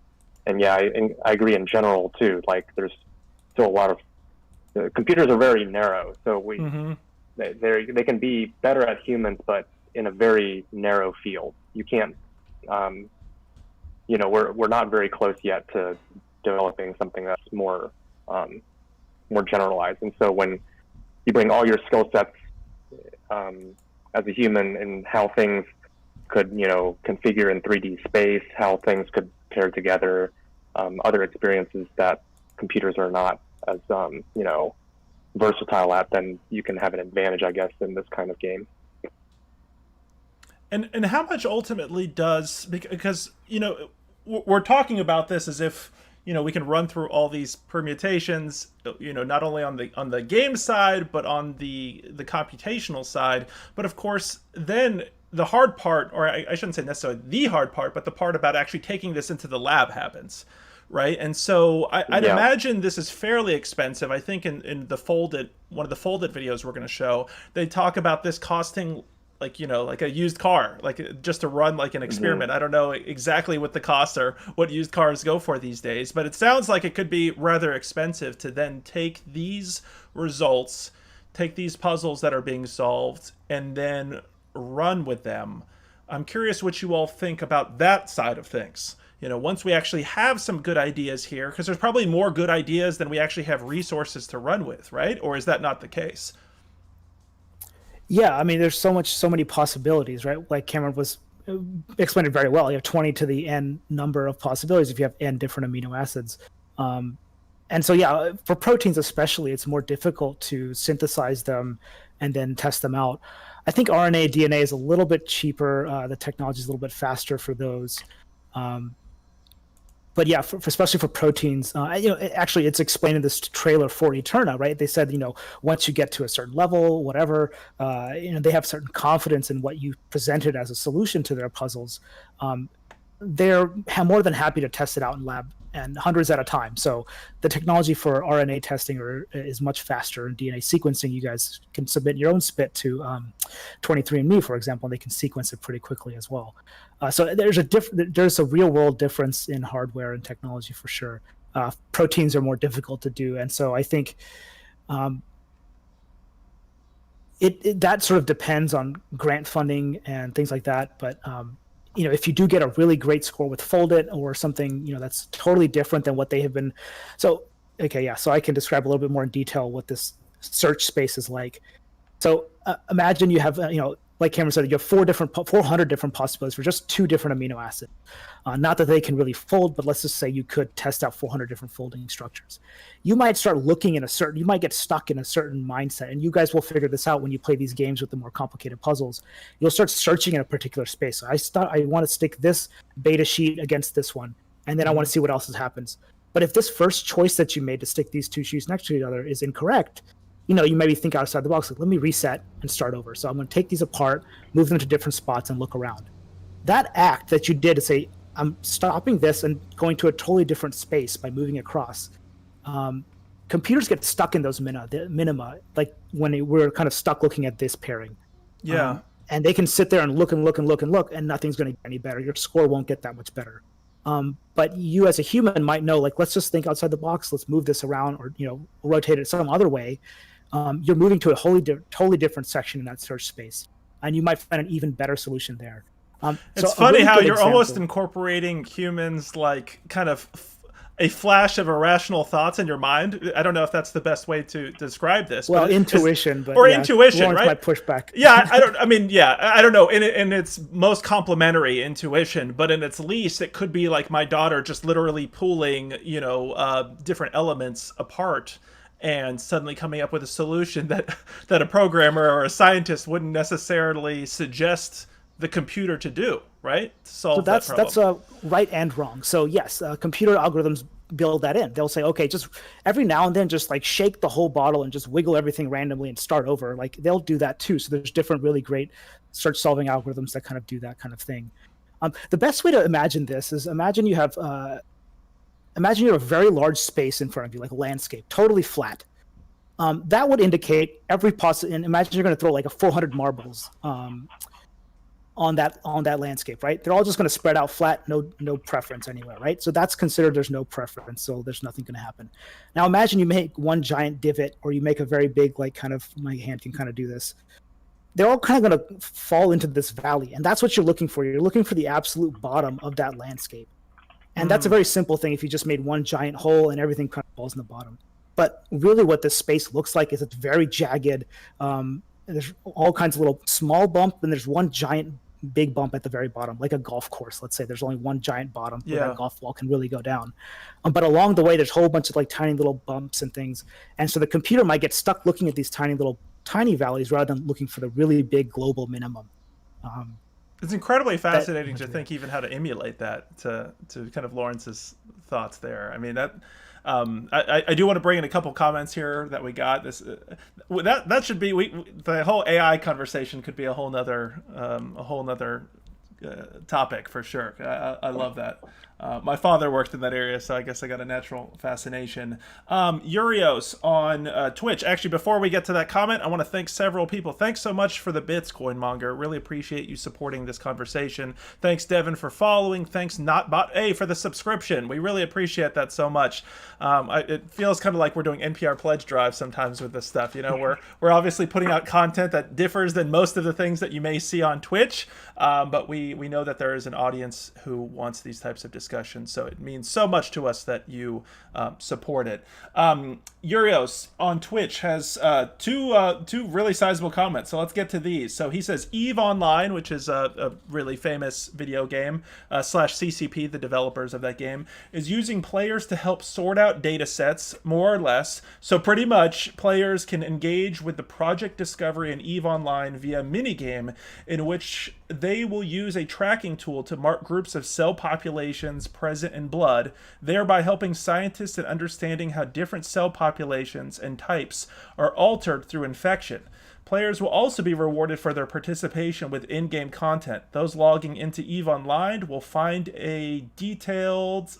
I think it cut off there, but his next comment says, giving players incentive to do the activity while allowing some of the remedial grunt workload to be offset a bit by the players. Not completely, but enough to have an effect. And if I'm not mistaken, Urios, maybe you can correct me on this, but I want to say that the same people behind Borderlands Science are the same people behind Project Discovery and EVE. I'm pretty sure about that. What do you all think about that as well? I guess it's similar to the kind of the conversation. I don't know if you guys, it looks like you guys might be Googling that right now. But what about this kind of on a larger scale? When in doing research for this conversation today, there was most of the time people had glowing thoughts about this whole idea of increasing participation, increasing the number of people that are aware of these issues, that want to get involved and help. There was a couple people I noticed that said it may be slightly unethical to try to get people in from the gaming standpoint there. I mean, do you think long term? Okay, just to add into it real quick, Urios says, oh, it did cut off. Okay, Urios, if you want to add the rest of your thoughts there, hopefully I captured them, but if you want to add those, please throw them into the chat. How do you all feel about this kind of being used in the more mainstream sense in a wide variety of video games?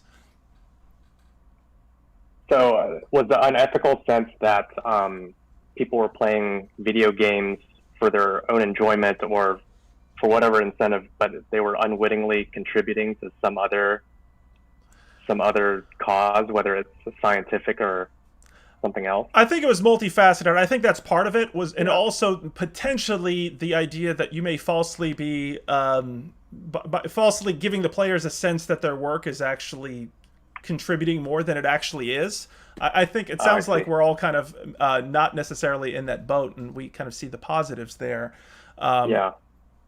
I guess one other thing I was getting out of this was, we've been talking about how humans can contribute their creativity and how that can build on what computer algorithms can do. But what I was getting from here is that you're actually getting humans to do some like menial tasks. Like it almost reminds me of like the CAPTCHAs where we're like helping Google or whatever company it is recognize stop signs or read letters on, weirdly, formatted text and things like that.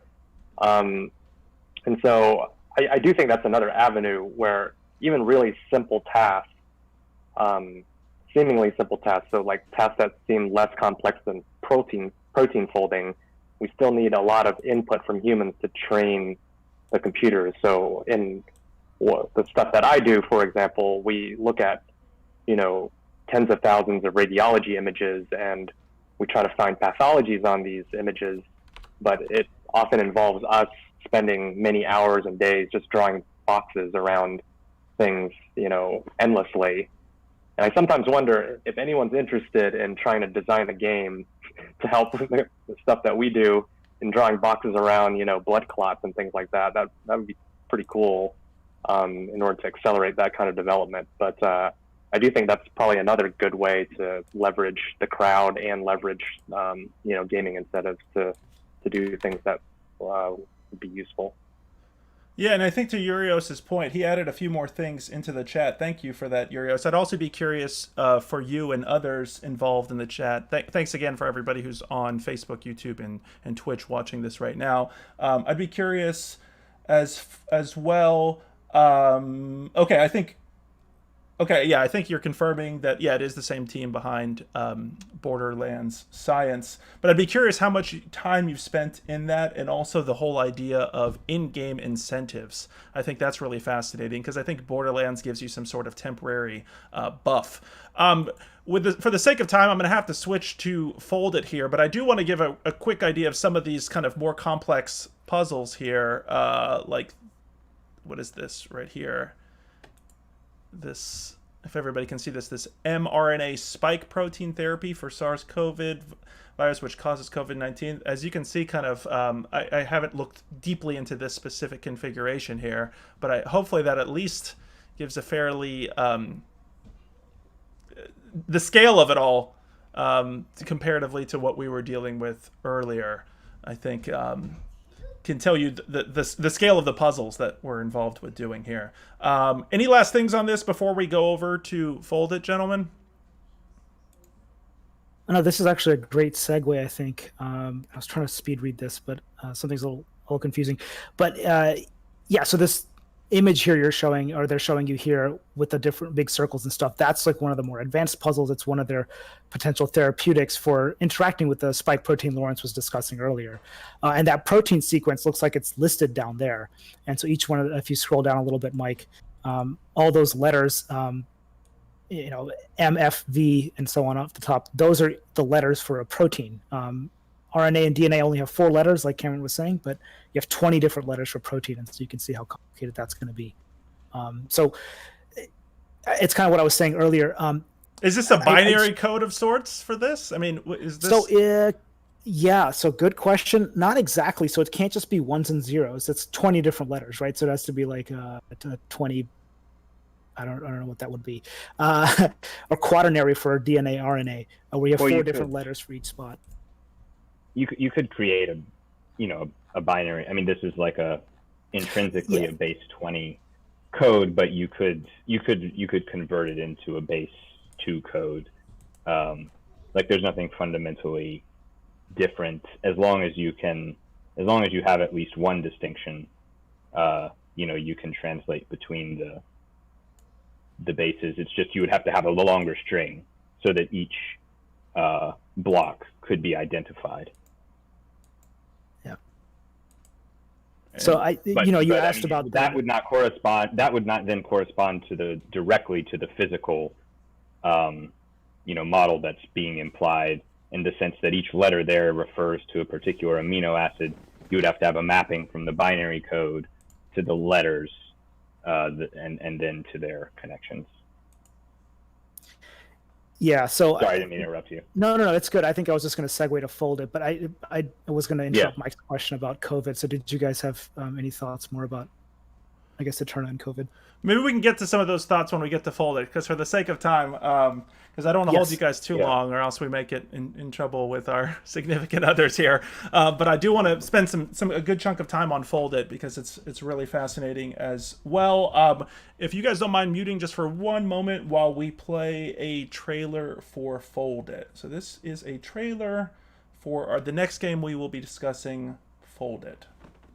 So, you've already heard about coronavirus in the news. Researchers are working hard on the problem, but there's something you can do to help, besides washing your hands. To explain, let's take a quick look at the science behind coronavirus. Coronavirus gets its name from its structure, which can be seen under a very high-powered microscope. Under the microscope, the coronavirus particle is surrounded by a halo or corona of spike proteins. These spike proteins allow the virus to recognize and infect human cells. If we could design an antiviral drug to block the recognition and infection from these spike proteins, we might be able to stop people from getting sick. So where do these antiviral drugs come from?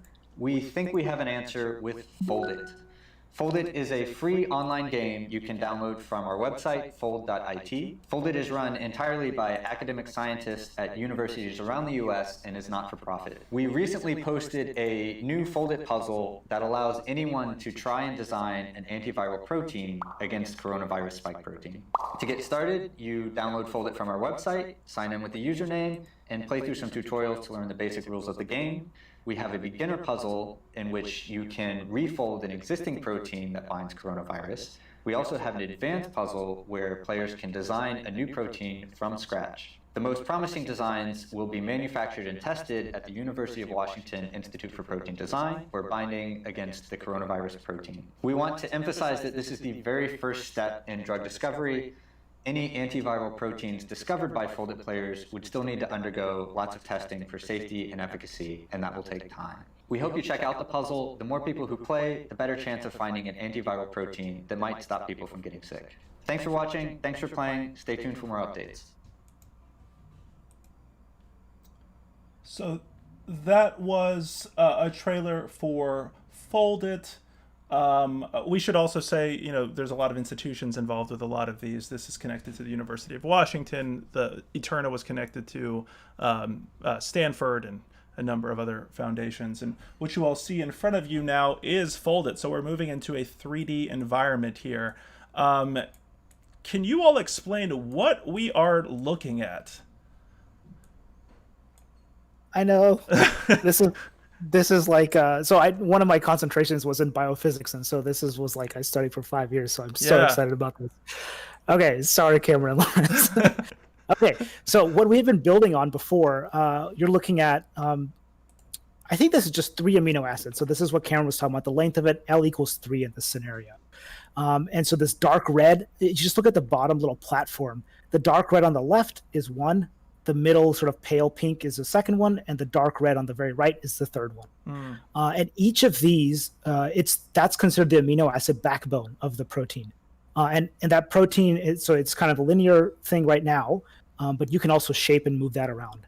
The thing sticking out of those in 2 of the spots, they're not showing you the middle one, but there is something probably there. I guess it could just be alanine. The two things sticking out are called amino acids side chains. And there's 20 different possibilities for those, and that's where Cameron was talking about the 20 different 20 different letters. And so in this case, you're just showing you an introductory puzzle. This is not a viable little amino acid or tripeptide or dipeptide because these 2 groups are actually clashing with each other. So that's that big spike red ball. So you can't have 2 atoms physically on top of each other. You can't occupy the same space. So you're down there looking at individual atoms here. And so they want you to say, okay, well, this is not viable, or it's not realistic, or can't happen in real life. So can you move this around? And you sort of move that side change, rotated it around, and so you no longer have that physical clash So that's great. On to the next puzzle. So this is a great way of it explains one step at a time. And so, by the way, that little protein, now we have, looks like 1, 2, 3, 4, 5 different amino acids. So you have, so here you have 2 different clashes. They're trying to get rid of those. Let's see, I think you asked that question about how does the structure happen in real life. I got super excited, and I was like a dog that caught a car. I didn't know what to do with it. So the big thing here is that sequence of letters, when it gets, as long as it does, that's the primary structure of the protein. It folds into what's the secondary structure, and that's actually shown here with the zigzag platform you're seeing here. I think it's like a beta sheet in this scenario. So that's a good secondary structure. And then it's got a tertiary structure, which is what it looks like when it's all finally folded into 3 dimensions. And whatever shape something takes, structure determines function. So whatever shape something has determines what it actually does in the body.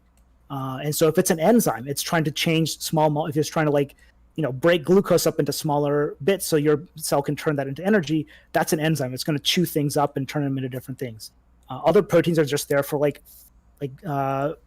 beams in a skyscraper. They're just going to hold the building together or whatever. And so I get excited about proteins because DNA is like a blueprint. Yeah, that's exciting. It just sits there. You need something that looks at this blueprint, that gets the hammer and nails and all the different construction equipment to put this skyscraper together. That is the cell or your body. And so proteins are those construction workers, the people that interpret the blueprints. They're the machines or the girders and everything. So I really like proteins because there's so many possibilities, so many different shapes, and they actually do things in the cell. DNA just kind of sits there. So that's my own little soapbox. Obviously, DNA is super important. I'm not saying that, but it's just my own personal thing that proteins excite me more than DNA does. We're about to start a fight here. I don't know if Cameron or Lawrence is going to push back, but I do want to chime in, maybe to kind of give a real world example of something people have experienced in terms of protein folding. So if you take an example of an egg, an egg is, the egg white is made mostly of protein. And when you cook an egg, you're basically refolding it. So when you apply heat and you cook it, you rearrange the pattern of hydrogen bonds and everything so that now after you refold it, it has completely different properties and, than before you cooked it. And so taking that as an example, that's kind of what we're doing here. We're kind of refolding, we're kind of predicting what the shapes of these proteins will be. And, the shape is very important because it has, different properties depending on whether it's binding to, coronavirus proteins or, has other functions within the body. Yeah, small caveat, Lawrence. So when you heat an egg up, proteins are presumably in its good, happy shape. And then when you heat it up, you're adding energy to the system. And so you're allowing the protein to wiggle around and unfold because you're adding that heat to it. And so when you cook an egg, all those proteins are actually unfolding and maybe getting tangled up with each other in some crazy way. And so once the egg cools down, it's not back in its original form because now those proteins have all just tangled up with each other. There is a crazy lab, and I think my nephew, if he's listening, he'd like to shout out, but he found a video where a lab has figured out a way to unfry an egg or unboil an egg. So they took an egg, happy proteins, they heated it up, and the proteins all unfold, and they all get tangled up with each other while they're still wiggling around really hot. And then when it cools down, they're tangled up. They found a way to slowly change the pH, maybe change the temperature on a little bit, change the salinity, so that those proteins get teased back out and they're safe to eat again. They don't actually do it in the lab because it's got some other chemicals in it. But yeah, and that's a really complicated experiment, but it's really impressive. Okay, so in this example, there's something called voids. And so proteins, like I was explaining with the cereal bowl with the Cheerios. So proteins don't like to have a lot of empty spaces in between. They kind of like to fold up and take up that empty space. Because what happens in your body is mostly water. So if there's an empty spot, water has to get in and take up that spot. But water doesn't like to do that. Water likes to hang out with other water molecules or make hydrogen bonds with these side chains that Cameron was talking about earlier when we looked at the RNA nucleotide. But the insides of the protein can be really greasy. And so what you want to do is put these orange amino acids that are side chains that are orange. They're considered greasy or hydrophobic. And this game will actually explain what hydrophobic means, what hydrophilic means, meaning it likes water. Hydrophobic means the side chains don't like water. And so you kind of want to push those two little alpha helices together to kind of take up that space. And so no water has to get inside, and the protein can stay full. But by doing so, I also risk potentially creating the clashes as well, right? So Yeah, it's so a fun thing from like this a is the game puzzle. standpoint. Yeah, the puzzle, right? Like you have Yep. to have these things that can't be too close and can't be too far apart. Do you guys have an idea as far as the score calculation here? Because it seems how you got it. All right, but I'll hit us up. That's with another fantastic question. because I'm gonna try very not to curious botch about this it. How is that? How is it? Because in the back of my mind, if I'm thinking, well, in this case, I scored above this number, so I'm assuming they kind of have a set number that they kind of assign to each possibility, and then you kind of go from there. But that also does beg the question again that we kind of had like an hour or so ago. Why can't we just simply have a computer solve these problems in this case, if there is the score mechanic? I'm sure there's more to it, but I'd love to hear more about that. Yeah, okay, so there's a lot of parts to that. Great question. I'll start backwards, maybe. So, yes, a computer, and so I worked in a lab where we tried to simulate these proteins folding. So we started off with unfold and put the physical forces in there, like water molecules, really pushing the molecule to kind of fold in on itself, and watched it fold. And so computers can do this. You can have computers search through this algorithm, through this possibility, this space. But with this game, the idea is that maybe humans have an intuition that computers, like I said, can sometimes get stuck in a small valley and miss the big picture of like, actually, you just need to go over this giant mountain, and the other side, there's a huge, deep valley. And that computers just might not be capable of finding, or find it less often. Or another case is like people that play this game, they have recipes that they say, first I try to wiggle the molecule, then I'll shake it, or I'll try to pull alpha helices apart a little bit, whatever. Their recipes can be used to train machines and algorithms. And you know, it's to one of your commenters, I forget their name, but that's also extremely helpful, right? The way humans are the ones building these algorithms. So if you have an intuition about something, we might want to program it into really like put it through its paces. So if you think you have a perfect recipe that's infallible, well, let's test it out on like hundreds of different proteins at a time. So that's one way to look at it. I think The my scoring actions function- are just making my score go down. Yeah, so I think this was a tough puzzle too. Okay, I'll give you a secret for the scoring. Yeah. What this is actually calculating is an energy function. And in fact, nature is very lazy. Nature likes to take the lowest energy, it tries to do everything as simple as possible with the least amount of energy expenditure. So this score is actually, like you said, 0 to positive 872. The secret is in the academic version of this game, it's actually a negative score. What we're looking at is the energy function, the equation that they use to calculate the energy of this fold. And you want as low of an energy as possible. And so what they did for the game for everyone to play, like we're just used to getting high score. No one plays golf that much. Not to knock on golf, but like, you know, we want a high score as much as possible. So they just flip the negative sign, I think. And so you're just trying to get the highest score, which is really the lowest energy. So that's a little bit behind the scenes of what's happening here. But in this case, looks like I'm not able to get positive score again. Yeah, so you're stuck in a spot on one of those small valleys where... Okay. Yeah, and so see, you made some change here where suddenly your score has jumped up by quite a bit. And so you've made a particular change there that kicked you out of that small valley you were messing around with and into something that's even better off. And so, yeah, this game does a good job of explaining. You can add rubber bands to this, kind of pull like the two ends together. Yeah. Things like that. I think this one I got stuck with what you needed to... No, that was a different... Yeah, I actually had a really good score, and then in an effort to to test things out, I messed it up. Let me see if I can repeat that action real quick. Yeah. There we go. Yeah, so it's sometimes just small. And so what the score is calculating is a whole area of scientific research. And it has to do a lot with hydrogen bonding that we've discussed, hydrophobic interactions, which I kind of alluded to with the Cheerios example. So let me expand on that a little bit because that's an important idea. Like I said, water likes to be around water and not oil, right? So if you put a drop of oil in a bowl of water, the oil is going to form a perfect like drop or circle on the surface of this water, cup of water. And that's because what you're forcing to do down at the molecular level is you've got these oil molecules that the water is like, I don't like to touch you. You know, you don't have any hydrogen bonding potential. I want to hang out with my other water molecules that I can do hydrogen bonding. Oil, I can't do that with. So what it does, it has to form a cage around it. And so you have this oil droplet in the middle, and you've got these water molecules sticking out surrounding that oil droplet. And those water molecules around that oil droplet have to be in a very specific orientation. And so they have to stay up, down, all the way around, or however it ends up being. But it has to be there's not very many options that they have. And so they don't like to do that. And so what they try to do is to say, instead of having two different circles, instead of, like, let's see if you can look at my screen a little bit, instead of having two different circles where we have to surround and make perfect structures around, why don't we push these two together? And so now we have one circle. Even though it's bigger, there's still smaller surface area, so there's less water molecules that need to go around. And so that's the same thing you have with your Cheerios. Those Cheerios are like hydrophobic in a sense, and so they'll push the water molecules in your milk will push the Cheerios together, and then it'll push it to the edge of the bowl, because water doesn't have to be, the bowl is going to take up part of that surrounding, right? Part of that circle that it doesn't have to be. So the water has to be like this, because this is the bowl. Anyway.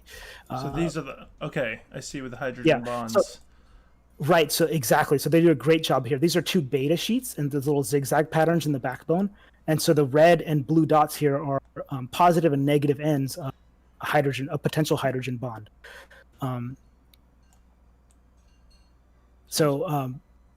pull these closer to each other. And you see when you start putting them close together, those that blue candy cane structure shows up. Yeah. That is indicating a successful hydrogen bond, meaning those two atoms are now close enough that they could form a hydrogen bond, and they would do so. And it makes the protein happy. I think the way one of my professors explained it was that you can fold a protein.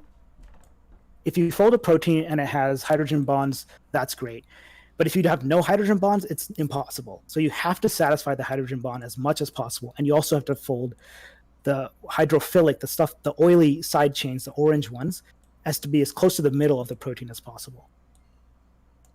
And there are all kinds of caveats to that, right? Like if you have a protein that's supposed to be in the plasma membrane, those of you that remember your cell biology will say, well, the plasma membrane's fatty, right? You've got fatty acids forming that membrane. Well, proteins that have to go through it, they want their hydrophobic stuff outside actually to fit in that fatty lipid layer, bilayer. So there's all kinds of caveats you don't have to get into. But if there's questions, obviously. Yeah, well, I'm curious, you guys, as far as how much, so outside of even the games, to kind of expand it back to just being able to simulate these things using computational power, how much of this has advanced the medical field forward? I mean, I'm thinking even, before we gamified things, the fact that we could actually simulate these things potentially even in real time, or be able to simulate multiple different scenarios. How often are you all utilizing this technology that if you were thinking, 20, 30, 40, 50 years, 100 years ago, we wouldn't obviously have any access to, and how much more difficult it would be to come up with solutions to some of these modern medical problems? Any thoughts on just the computational side of things, how much that has kind of revolutionized modern medicine? I guess I would love to hear kind of some insights into that component of things, because I think a lot of people still don't necessarily have the fullest picture of what modern medicine looks like. As far as simulation and computation goes, I think to some degree it's it is used, but I think there's still a lot of future promise for it, in that we're able to sequence the genome better, and and Cameron's going to be the expert here in terms of having the ability to target different cancers based on different genetic sequences and things like that. But I think we're still really at the kind of beginnings of being able to leverage all this technology. I think it's relatively new. We're still trying to explore how to exactly utilize it all, especially in the context of whether it's gamifying and kind of restricting a otherwise computationally impossible problem, or almost impossible problem, to something that's doable. I don't know, Cameron, can you think of other examples I might be not thinking of right now that we commonly use? I'm trying to think.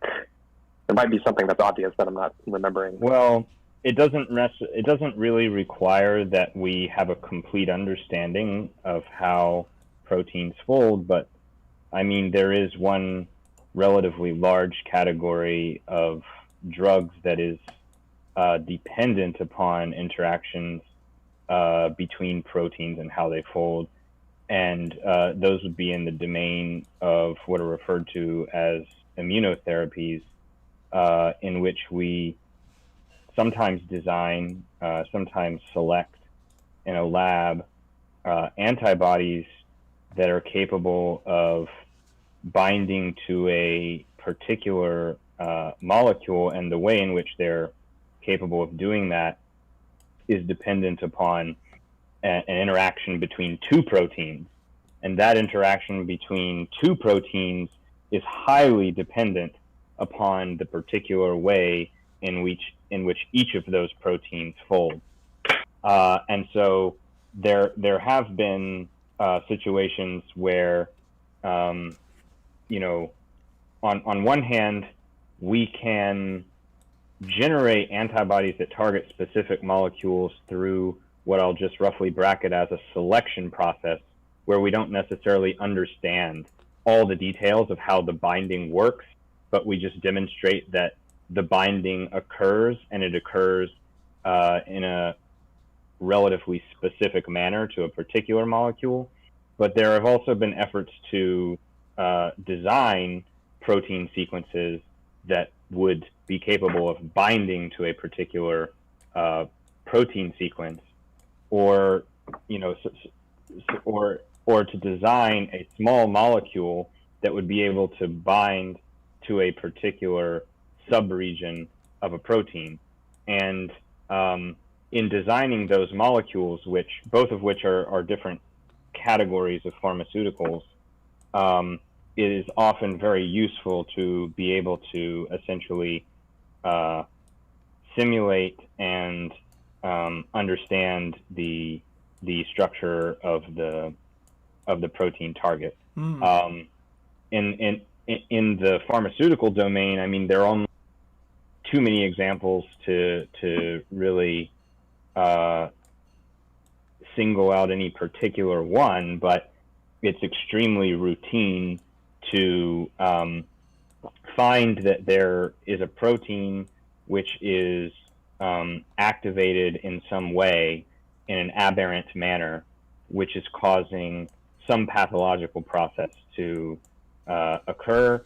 And then you will have pharmaceutical companies or you know, publicly funded laboratories who will use many of the techniques that people like Vinal have worked on and developed to actually try to identify small molecules that would bind to that particular protein and change the collection of events that would allow it to become activated or inactivated, depending upon the case.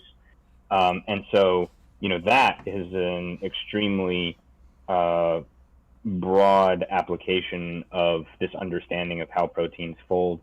I would say there's another issue which arises, which is that much of our understanding of how proteins fold is based upon our ability to experimentally measure them in a very particular setting where we're capable of crystallizing the protein. So we take many copies of the same protein and expose them to physical conditions that cause them to arrange themselves, you know, in a very regular structure, so that we can use this technique called X-ray crystallography or other crystallographic methods to actually infer the sort of data-driven side of protein structure.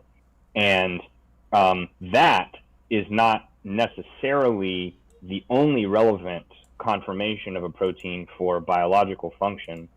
So there are many efforts which attempt to think through how protein conformations might change using simulations when they're in their native biological context, as opposed to being as opposed to what usually happened is they find the DNA code that actually is transcribed into RNA and then translated into a given protein, and they insert that into a model organism like a bacterium, such as E. coli, in a lab, and they have it overexpress that protein and then expose it to these physical conditions that will crystallize it. But when we're thinking about how these proteins interact with each other and function, for example, in humans, we have to respect the fact that that may be a very different collection of physical conditions than those that allow us to crystallize proteins using this sort of artificial collection of mechanisms in the lab. So while that's extremely useful, and in some ways it's our only insight into the empirical structure, we also have to keep in mind that we can use simulations to think through the sort of range or distribution of conformations that any given protein may take on. So can you guys think of like a scenario where the simulation alone would come out with the solution that you would almost that you could almost guarantee would be lab verified? Or is it one of the cases where I think all the stuff I've seen about Folded so far, there was a lot of really great results that the community put together, and then they take it to the next step, and we'll show a trailer or a video of that next, where then they take it to the lab, as you were saying, Cameron, and then unfortunately, obviously there hasn't been any major breakthrough specifically related to coronavirus, but is it always the case where the next step has to go to the lab to verify, or are there any cases, and it may not be with Folded or Eterna, but for the most part, kind of these gamified potential puzzles? Could we envision a scenario where a computer or an AI could kind of solve something that I'm thinking mainly just from a cost perspective, if that makes sense, that we have to constantly, in a time perspective, or we have to have all these people solve these puzzles, propose things, then go through the lab, the costly, time, resource intensive process. Again, for the layman here, for the non-doctor of the group, does that make any sense at all? Yeah, I mean, I think that's unfortunately the scientific process, right? You have to test many different things out, and you do have to, when you have your best guess from whether it's a computer simulations or a consortium of game players, if that's your best guess, you do have to test it out, like Cameron's saying, whether it's by X-ray crystallography or NMR. NMR, I think, a nuclear magnetic resonance, which is the same thing as MRI machines. So you have to test it out in lab. There's other fun ways of doing it as well. If you know it's an enzyme and you think it's supposed to be chewing up a particular molecule, you can give that once you've purified it in the way that Cameron has laid out, you can put it in a petri dish and see if it chews up the molecule that you think it's going to chew up. So you do still have to verify it, and then maybe I'm misunderstanding your question, but I don't know if there's any way around it. Yeah. I think Mike was getting at situations where we had calibrated the simulations to such a great degree that we could then, for example, say, what if we changed the amino acid structure by one amino acid? Could we then accurately predict the three-dimensional conformation without ever taking it to the lab, because we had so well calibrated our model? And to make this whole process more efficient. Yeah, I mean, that is up for debate, right? So that's kind of the problem. We haven't really, quote unquote, some academics will say we've solved the protein folding problem. We just know how they do it. Others will say, for the exact question you're asking, no, we don't know. If I give you a sequence of, letters, amino acids, you're not going to be able to tell me for certainty that this is what it's going to be. So change the suggestion Cameron just made, where you just change one amino acid, maybe we'll have a better confidence for that. Let's say this exact structure, right? Let's say this structure is fixed and it is what it is. If we just change one little amino acid, can we predict that it's going to stay the same, or how much will it change? That is based on the score that you're looking at up there. So what is the energy function? What forces are at play? And some of that is, and Folded actually has been the best at this. So there's a lot of different computer algorithms that try to predict the fold of a protein, the structure of a protein, based on the sequence of letters only. And there's been a competition for the past, I want to say 15 years, if not longer. And Folded, this game, has come out on top for the longest time. I haven't checked the latest results. Although this group has been saying that their algorithm, their energy function that you're looking at, the score at the top, might have run its course. It's going to be able to predict as much as it can. And, it may not be able to predict any new ones. So like more novel algorithms, more novel new ideas that have a way of describing these energy functions might be important. And the energy functions, what is Yeah, this is the last energy one I wanted functions to look at real quick with you guys before we move to the final Okay. final video. This is a coronavirus binder design. Can you all explain what that means and what we're looking at here? A coronavirus binder design. Is the stuff in white kind of fixed? Like, can you move any of that stuff in white? Let's see. Good question. Okay, yeah, I think I see what's happening. I don't think you can change much of that. Is that so the spike this is protein, or is yeah, exactly. yeah? And then So- you're so going I to try think- to fold that other thing. Actually, it's a design, so you get to choose what you want for their side chains Okay. on that. So that's just giving you a length of, I don't know what else, 20. Let's just guess 20 different options for you to put 20 different letters in each spot. So 20 to the 20th possible letter combinations, and then for each one of those, how is it actually going to fold up? And the goal is you want to be able to predict, you want to find something that fits really well into that white protein that Lawrence described earlier as a spike protein that the virus uses to invade our cells.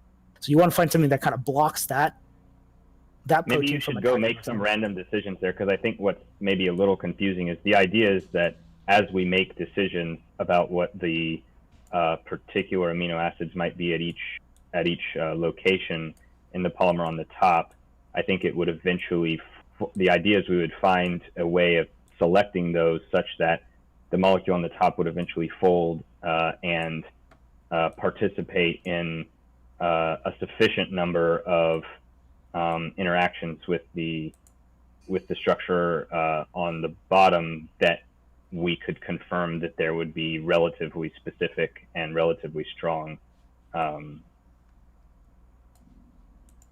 Yeah. So a couple electrostatically mediated binding.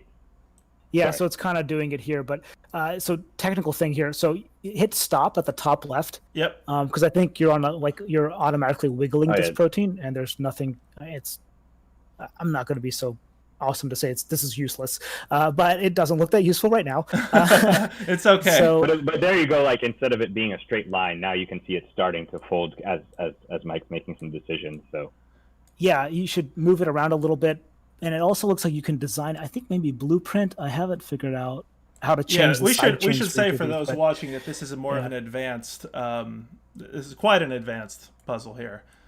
But once you get this to the is a tutorial, nice they'll explain how to illustration of the design nature of the real problem. I think actually Right.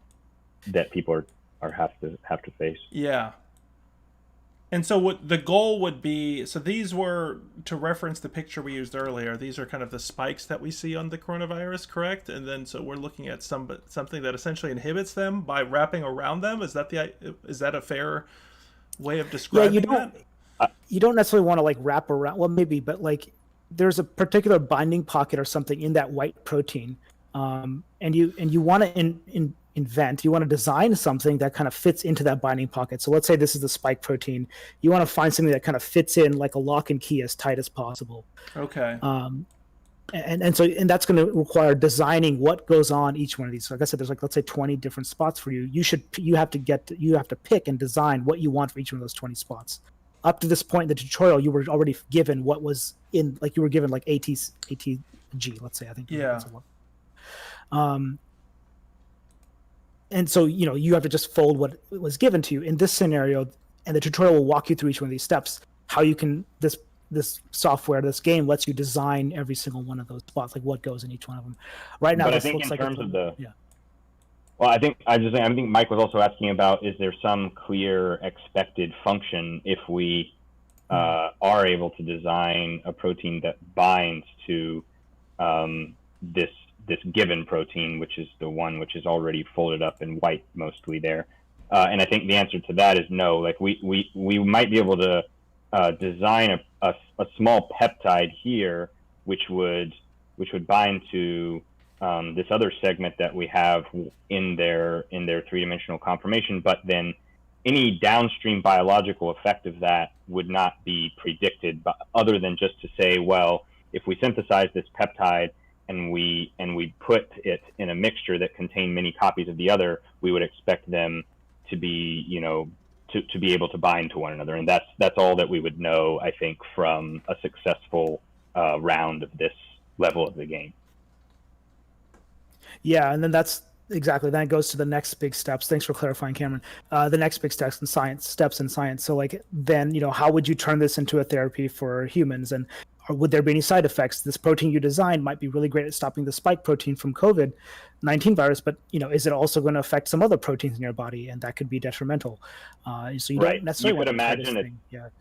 You could imagine if you do get a peptide that's able to really specifically bind, and you're actually able to verify that it doesn't, bind to many other proteins that are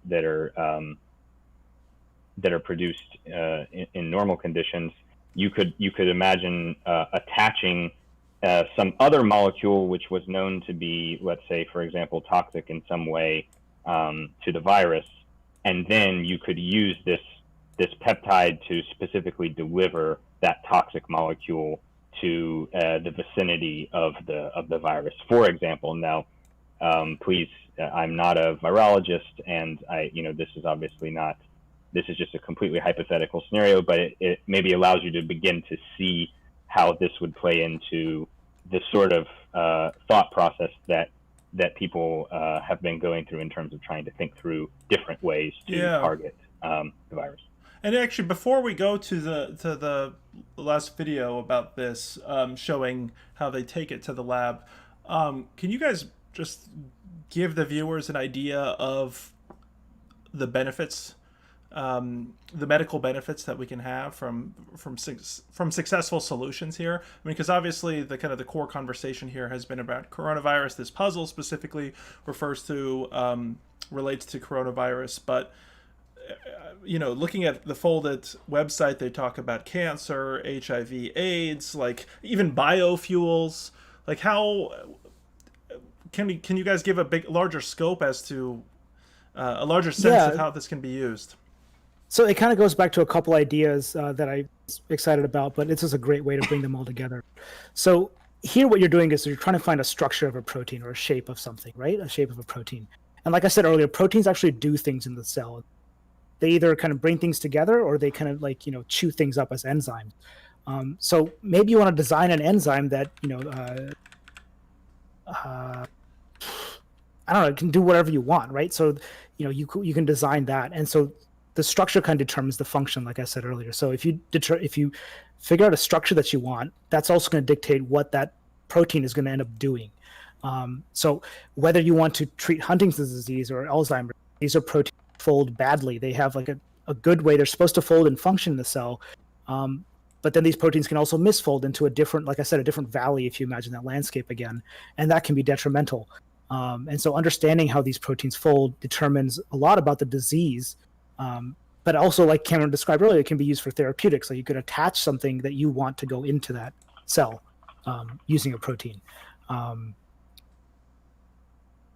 So I don't know if, I sort of described my vague of it, but Lawrence and Cameron may have more succinct answers, different perspectives. Well, sure. I think it's, I think we sort of alluded to this at the beginning, but probably didn't start in a simple enough form. But it's maybe one of the first things we ought to have said is that all biological systems are essentially constructed of several different categories of molecules. So we've mentioned most of them directly. Primarily, we've been focusing on nucleic acids, which define the genome of an organism, allow us to essentially inherit a program that helps to orchestrate the interactions among all the different types of other different types of molecules. We have proteins, which we've also discussed. These are really the bulk of the of those molecules that participate in interactions of passing information around within a given cell and or in a multicellular organism with regards to interactions between cells. And then we also have lipids, which play several different roles, but one of the most important is that they actually make up a large fraction of the surface of a cell. And then we have small molecules and carbohydrates. And so proteins are really, in addition to nucleic acids, the molecules that allow simultaneously cells to maintain certain collections of their structures, and for those structures to sort of pass information around about other molecules that are coming in from the environment, and then to convert those into other things that either allow the cell to actually just to survive and to replicate, in order to extract energy from the environment, and then also to pass information back out into the environment, whether that information is interacting with other cells or other abiotic features of its environment. And so, in that sense, understanding how proteins are structured and interact with one another is in some way a significant fraction of understanding how information is processed in living systems as a whole.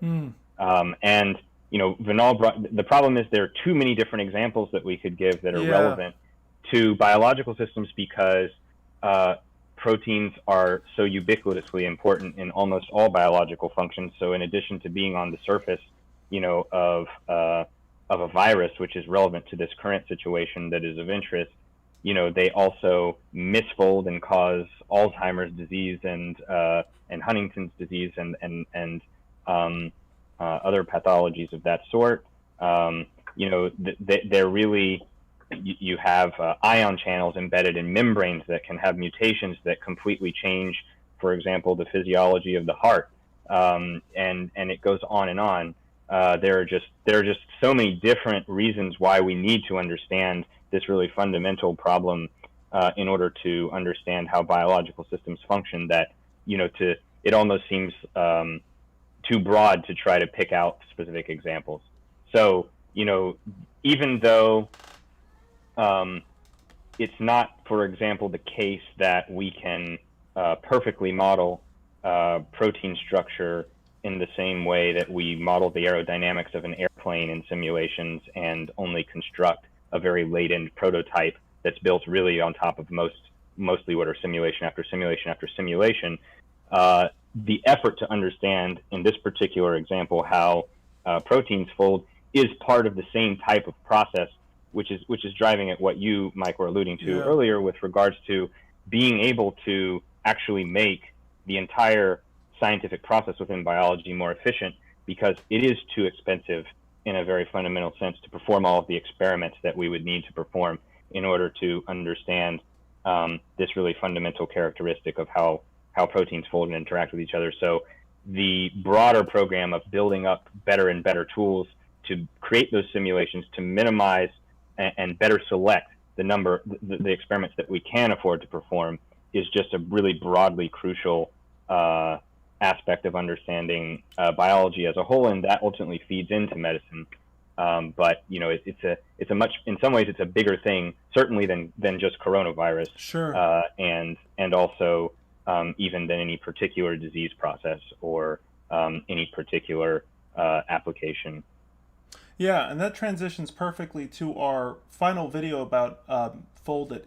As we wrap up here, this video shows the folks at the University of Washington and the lab work they do. So we're going to transition to this here, and then we are going to talk about one last thing that is a bit more lighthearted before we wrap up the conversation. So this is another video of folded. Welcome to a very special update from Folded. In this video, we're taking you inside the lab here at the University of Washington Institute for Protein Design. We're recording this video in the midst of the global coronavirus pandemic. Most of our team is working from home at the moment, but some scientists are still coming in because they are working on a possible coronavirus cure. All the experiments you're about to see are the same ones that we will be conducting soon on some of the very best Folded player designs. If you aren't familiar with Folded's coronavirus puzzles, we've got a video on that in the description below. Right now, the team has identified 99 of the most promising Folded player solutions. We'll begin testing those molecules shortly, but we didn't want to wait to show you what that's going to look like. The goal of these experiments is to manufacture proteins that were designed on a computer, then to test them to see if they bind to proteins on the coronavirus. If they do, these molecules might be considered candidate antiviral drugs for blocking COVID-19. We want to emphasize that what you'll be seeing in this video is just the first step of our drug development process. Much more work, including clinical trials in humans, will need to be done before any new protein drug is ready. Those crucial experiments will take time. The scientist conducting these early experiments today is Longxing Zhao, a postdoctoral scholar here at the University of Washington. He's working to stop COVID-19, but before you get worried about his health and lack of face shield or respirator, there is no live virus in our lab. Instead, we use this.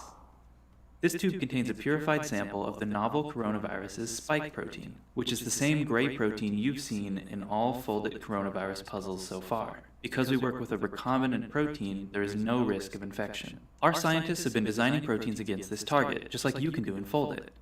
Because they work here full-time, they've had a head start.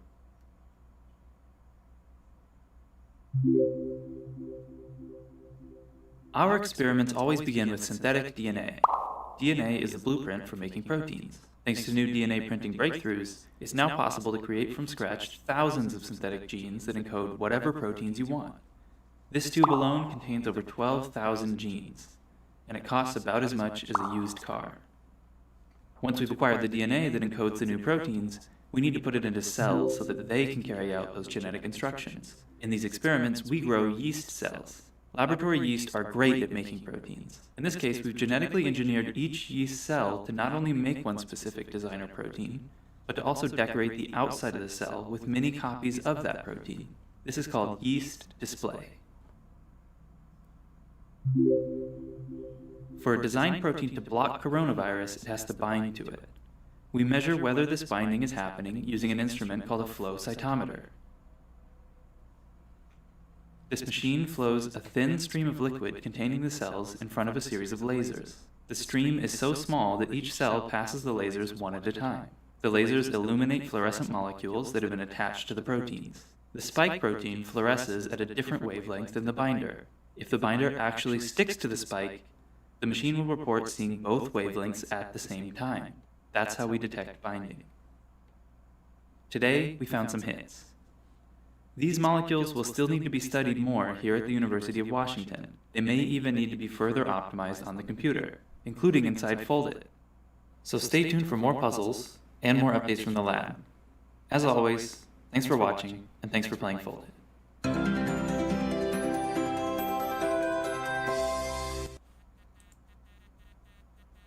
So that was our final video about Foldit. As we wrap this up here, gentlemen, any kind of closing thoughts about the idea of the use of gaming and citizen science to solve these big issues we're dealing with? Are you optimistic that we're going to get a solution for these games or others? Do you anticipate these games being used more often? What's your kind of assessment of the state of crowdsourced gaming? Yeah, I think. Mike. Oh, go ahead. Go for it. Yeah, no, I think everything we just discussed here is there's still a lot to come with it, right? So Foldit, like, it's been around for years, seen GPUs take off, AI take off, and still Foldit is around helping solve these problems. So crowdsourcing is still present and going strong. If you want to help contribute, but you don't want to sit there and manually do everything yourself and actually play the game, you can download Foldit at home, which kind of runs in the background of your computer, using up your CPUs to kind of help them also solve the problem. So it's another way to contribute, just leaving your computer on. And yeah, you're paying the electricity bill, but you're also helping these guys kind of find a good solution for COVID. Which, if I'm not mistaken, isn't that like the largest supercomputer kind of is around Foldit, if I'm not mistaken? Maybe it's around cryptocurrency or something, possibly. I'd imagine. But I swear I heard something about the computational power behind Foldit was just gargantuan. I'll have to check on that. Yeah, so this group that you've shown the videos from the Baker Lab, this guy is the one that created this, and then in the last 15 years, his students from that lab have graduated and formed their own labs and universities across the country, and they all use Foldit. So if you want to collect all those computers together, then maybe you can make that claim. I meant all of the regular users as well of folding at home, but I see what you mean. Oh yes, if you include that as Yeah. well, then yeah, I'm sure it beats up. Maybe the biggest one from Japan is in Japan right now. But the other thing I want to mention is this: the digital therapeutics that we discussed way early on with Endeavor RX. Yeah. I think that is a very early sign of things to come in the next 5 to 10 years. I think, especially for things like behavioral health and mental health. I think it's accelerated a little bit because there are people struggling with mental illness that are stuck at home with COVID-19, and so Yeah. apps are a fantastic way to deal with that. And the FDA is working on, how do you quantify that? How can we actually prescribe it? Is it safe and effective? And for doctors to know, like, if I prescribe this to a patient with an illness, like, how effective is it going to be? How much should I prescribe it for? Right? There's like different amounts of game time you should spend on Endeavor RX. Maybe, I'm not sure, but those kind of questions doctors also have to learn across the country. So it's going to take time to trickle out, and these companies that are developing these therapeutics are also just getting started. And that requires a lot of science and effort in the background. And Lawrence would know more about this for the neuroscience background. He has neurobiology, but that's going to take a lot of research on that end too, before you even start developing games for an app. Yeah, I guess I would just emphasize how important it is for there to be some crosstalk between scientists and gamers and game designers too. I think a lot of this has to do with how clever people can be to design these games in ways that can be contributory, and at the same time, in order to do that, you have to have some basic understanding of the science. Mm-hmm. I think one other thing I just wanted to mention real quick is you mentioned therapeutics and stuff. One thing we did get to touch on is that there's some new efforts in trying to develop games to diagnose as well. Yeah. And so there's some effort out of Duke where they're experimenting with an app that, at least some of the early data shows that when the kids interact with the app and then they use the camera to track their eye gaze, they're able to diagnose autism spectrum disorder months earlier than with typical tests. And so I think that there's still a lot of possibilities out there. I think we're still just in the beginning stages of figuring out how to actually implement it. So I think continued conversations like this between scientists, gamers, game designers, I think will be a lot of benefit moving forward. Yeah. Sorry, before thanks, Cameron. The audio lost. Hello? All right, now we gotcha. Yeah, so there is I don't know the company here, and I don't think approved, but they've come up with a really great RPG. And so we've talked about digital stuff for a long time, but even board games, RPG, role-playing games like D&D, this group has come with a out-of-the-box kind of RPG that helps kids that are on the spectrum to interact a little bit more. And so there's also analog games that I love board games, and so I feel sorry I haven't mentioned that earlier, but yeah, there's also analog solutions. No, that's a great point, and I think it definitely should be said that the two primary games that we cover today are just scratching the surface. We covered them not only because of their efforts to find solutions on the coronavirus front, but because they were obviously two of the oldest ones as well. They have been around for, in Foldit's case, for over a decade, and Eterna's have been about a decade here. So absolutely agree with what Vinal and Lawrence said, that there is a mountain list. So we hope you enjoy this, and we're hoping to potentially maybe do this again in the future with some other games and discuss different elements, because the sky's the limit with this technology, and to Lawrence's point about the bridges that are being built between gamers and the scientific and medical community. So looking forward to seeing what develops on that front. Cameron, any last thoughts before we close it out with one final thing? Yeah, just one. I think honestly that the most important application of these games going forward is just the sense in which they generate opportunities for dialogue like what we've had tonight, and also just serve as a sort of means of broader public education and awareness, because I think it's really important for the scientific community to use the best communication tools that we have at our disposal to maintain an open dialogue with the public. And I think probably there's no better medium than games in order to do that, and also to educate future generations, because They just provide means of bringing complex topics to life that would otherwise be very difficult to understand or communicate. Excellent points. And to that, we should also add that there are kind of educator student versions of a lot of these applications we discussed. So if you are an educator and you're interested in using this potentially in the classroom, you should explore both Eterna and Foldit. They have different versions and different guides available to kind of to promote that. So yeah, I appreciate you mentioning that for sure. Okay, finally, folks, we got one last thing. Obviously, we've been talking a lot of heavy topics here. Anytime you talk corona, it almost by necessity that's the case. But in 2 days, we have the release of Surgeon Simulator 2. So, of course, I had to take this opportunity to show this trailer to my friends and ask their thoughts. If you're not familiar with the Surgeon Simulator 1, I advise you to certainly check it out. I'm not going to say too much about it because there's obviously been a rise in simulation games as of recently. Farm Simulator, even Truck Driver Simulator, all these things. But this one's a little bit different than those. So let's air the trailer for Surgeon Simulator 2 and see if we can get a medical reaction here.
So there we have the trailer for Surgeon Simulator 2, which again comes out in 2 days. I would say it's pretty spot on. Yeah, from a liability standpoint, we should make it clear to the the audience. You all, I think, are doctors in good standing. Yes, you all didn't use this as a means to perform. There's a little bit more decapitation than in real life, but only slightly. What do you guys think about this? If your surgeon is doing anything that looks like that, you should reconsider. Yeah. It's a little bit more like an autopsy than a surgery. Most of the video. This is why you need a second opinion, right? Even an autopsy, I would say, is substantially more respectful than what's alluded to in that video. And they're very strong. They ripped the head right off. The last time I did any kind of thing like this was also in high school, so I'm not at all qualified to comment on this. Yeah, I will say to my last point that one could learn a lot about human anatomy, it appears, even from that game. So I think there's still some interesting positive applications. Yeah, and in the comments we have on Twitch, we have Darth Sebulba saying, "Is this what happens when they put you under?" hopefully not, right? Yeah, we should say again that there's been a rise of simulation games, and but there also has been a rise in games that are kind of satirical in nature, or things like Goat Simulator come to mind, games that are simulating something that isn't exactly real. And the fundamental part of this game, for those who have not played it, is that it's incredibly difficult to control your hands. So you kind of saw the people kind of moving their hands as such while they were walking through. So even performing basic things, just like utilizing a scalpel, because of the controls, it makes it difficult. But this one has 4-player co-op, so perhaps we could play this sometime. But yeah, Cameron, I think you're right. Hopefully people can learn a little bit about it, a few medical things before they... Without becoming Dexter, but... Yes, exactly. Exactly. Yes, use this game ethically and responsibly, please. It also is interesting that you could like design your hospital. They added a whole bunch of features. Part 1 was just simple, like surgery. This one adds the 4-player co-op and so like an MBA kind of related here too. Okay. Yeah, you have. I wonder if they have multifaceted professional consultants on this game. I wonder. I would imagine they're not currently practicing medicine. Yeah. They might have consulted with those. It'd be quite probably something they'd leave off their resume. Yeah, probably. But we figured we'd have to leave with that trailer. You guys curious about trying this? Is this something you would be interested in playing? I mean, Next time, right? 4-player. Yeah, exactly. We'll get all 4 of us together and do some surgery. Maybe we can do I that call online. Hammer. Probably have a more interested audience if we played that. No, our audience knows what they're in for with us. They know we're not doing any of those like 3-second light challenges and flashing lights or anything like that. This is the NPR crowd. Well, thank you guys so much. I really appreciate you guys taking the time to be here to discuss these games. Hopefully you all enjoyed it. We want to thank all of our our viewers, whether you're on Twitch, YouTube, or Facebook, whether you're watching this live or whether you're watching it after the fact. These are the type of conversations that we think are super important to have, and we hope you will continue to join us for these Tuesday conversations. So as is tradition on all the shows we have, just because we're socially isolating doesn't mean we can't clap it up for our guests. So wherever you may be, please join me in clapping it up for our wonderful guests here. We really appreciate the expertise that they brought to the table, and we're hoping this could be something that we might do again in the future with some other games. So thank you all so much.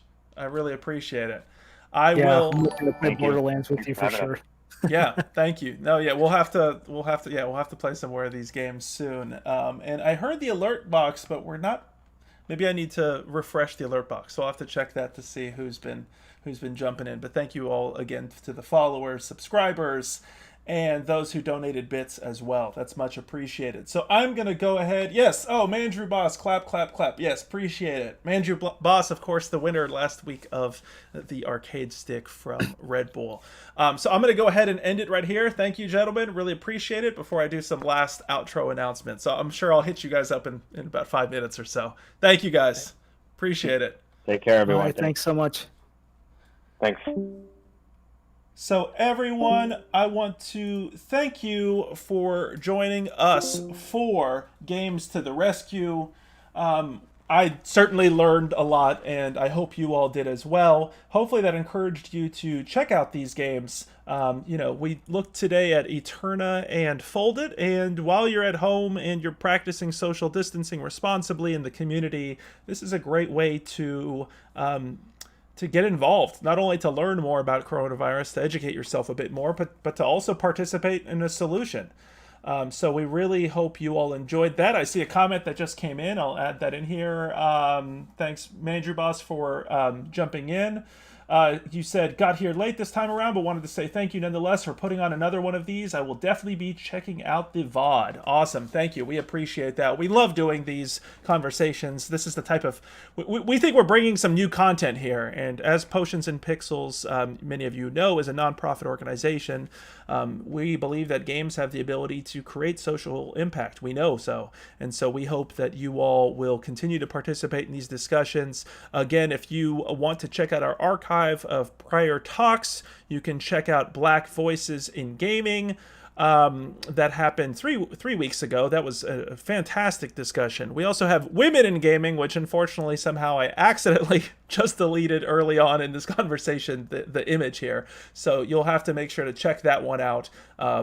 That's what happens when you do it live, folks. There's going to be little things like that. But Women in Gaming, that was our next discussion, followed by last week, the one we just talked about with Mandrew there winning his custom winning an arcade stick from Red Bull. We talked about custom game controllers, and we have many more of these conversations coming up.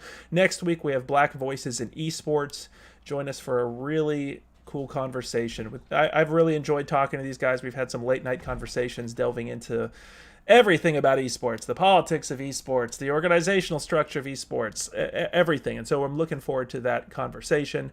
And then continuing into September, we have Hispanic Voices in Gaming, where we will be exploring the new games coming out from Julio E. Nazario, a North Carolina-based board game designer who is on an absolute hot streak and is producing some amazing new games, including the game you see in there in the background, Control, which is available at Target right now.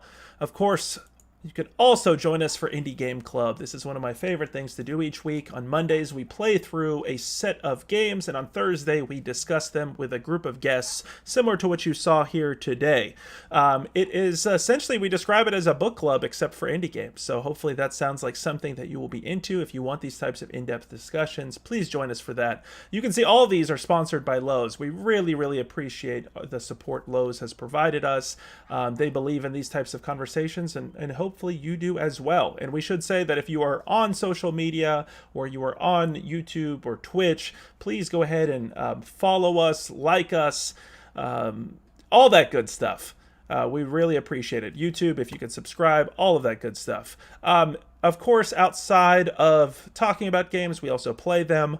On Wednesdays and Saturdays, we have online game night. Unfortunately, during this time, we cannot come together, rightfully so, we should say, but we can come together digitally, and that's how we have these online game nights. We play on Discord, whether you want to play video games or board games. It's a great opportunity to meet with hundreds of people in our Discord right now who a really diverse community that really plays everything. So please jump in on that. Also, Wednesday is Smash and Learn, with this session specifically focused on Samos, a character that I played, I think, was my predominant character for 64 and Melee. So learn a bit about Samus, learn more about different characters, different techniques. It's a great opportunity to level up your Smash skills. The Potions and Pixels Online League, of course, is completely free to enter and is designed for all skill levels and ages in mind. On Friday, we have King of the Ring. This is a scrimmage session, an opportunity to practice and play with other people involved in the league.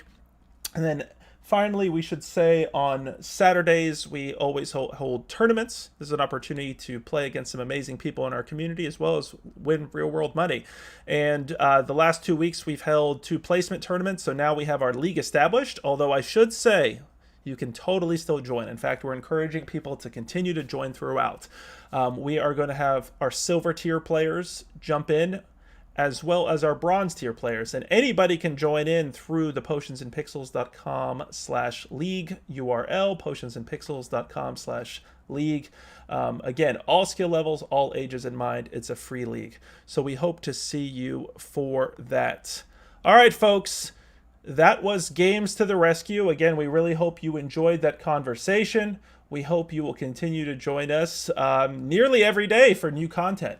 Again, my name is Michael Zytkow. I'm the founder and executive director of Potions and Pixels nonprofit based out of beautiful Charlotte, North Carolina, where we are broadcasting right now. We hope you all enjoyed the conversation. We hope you all pick up Eterna and Fold It, which are free, and we hope you all play those games and help move us towards a solution to Corona, so we can all get back to being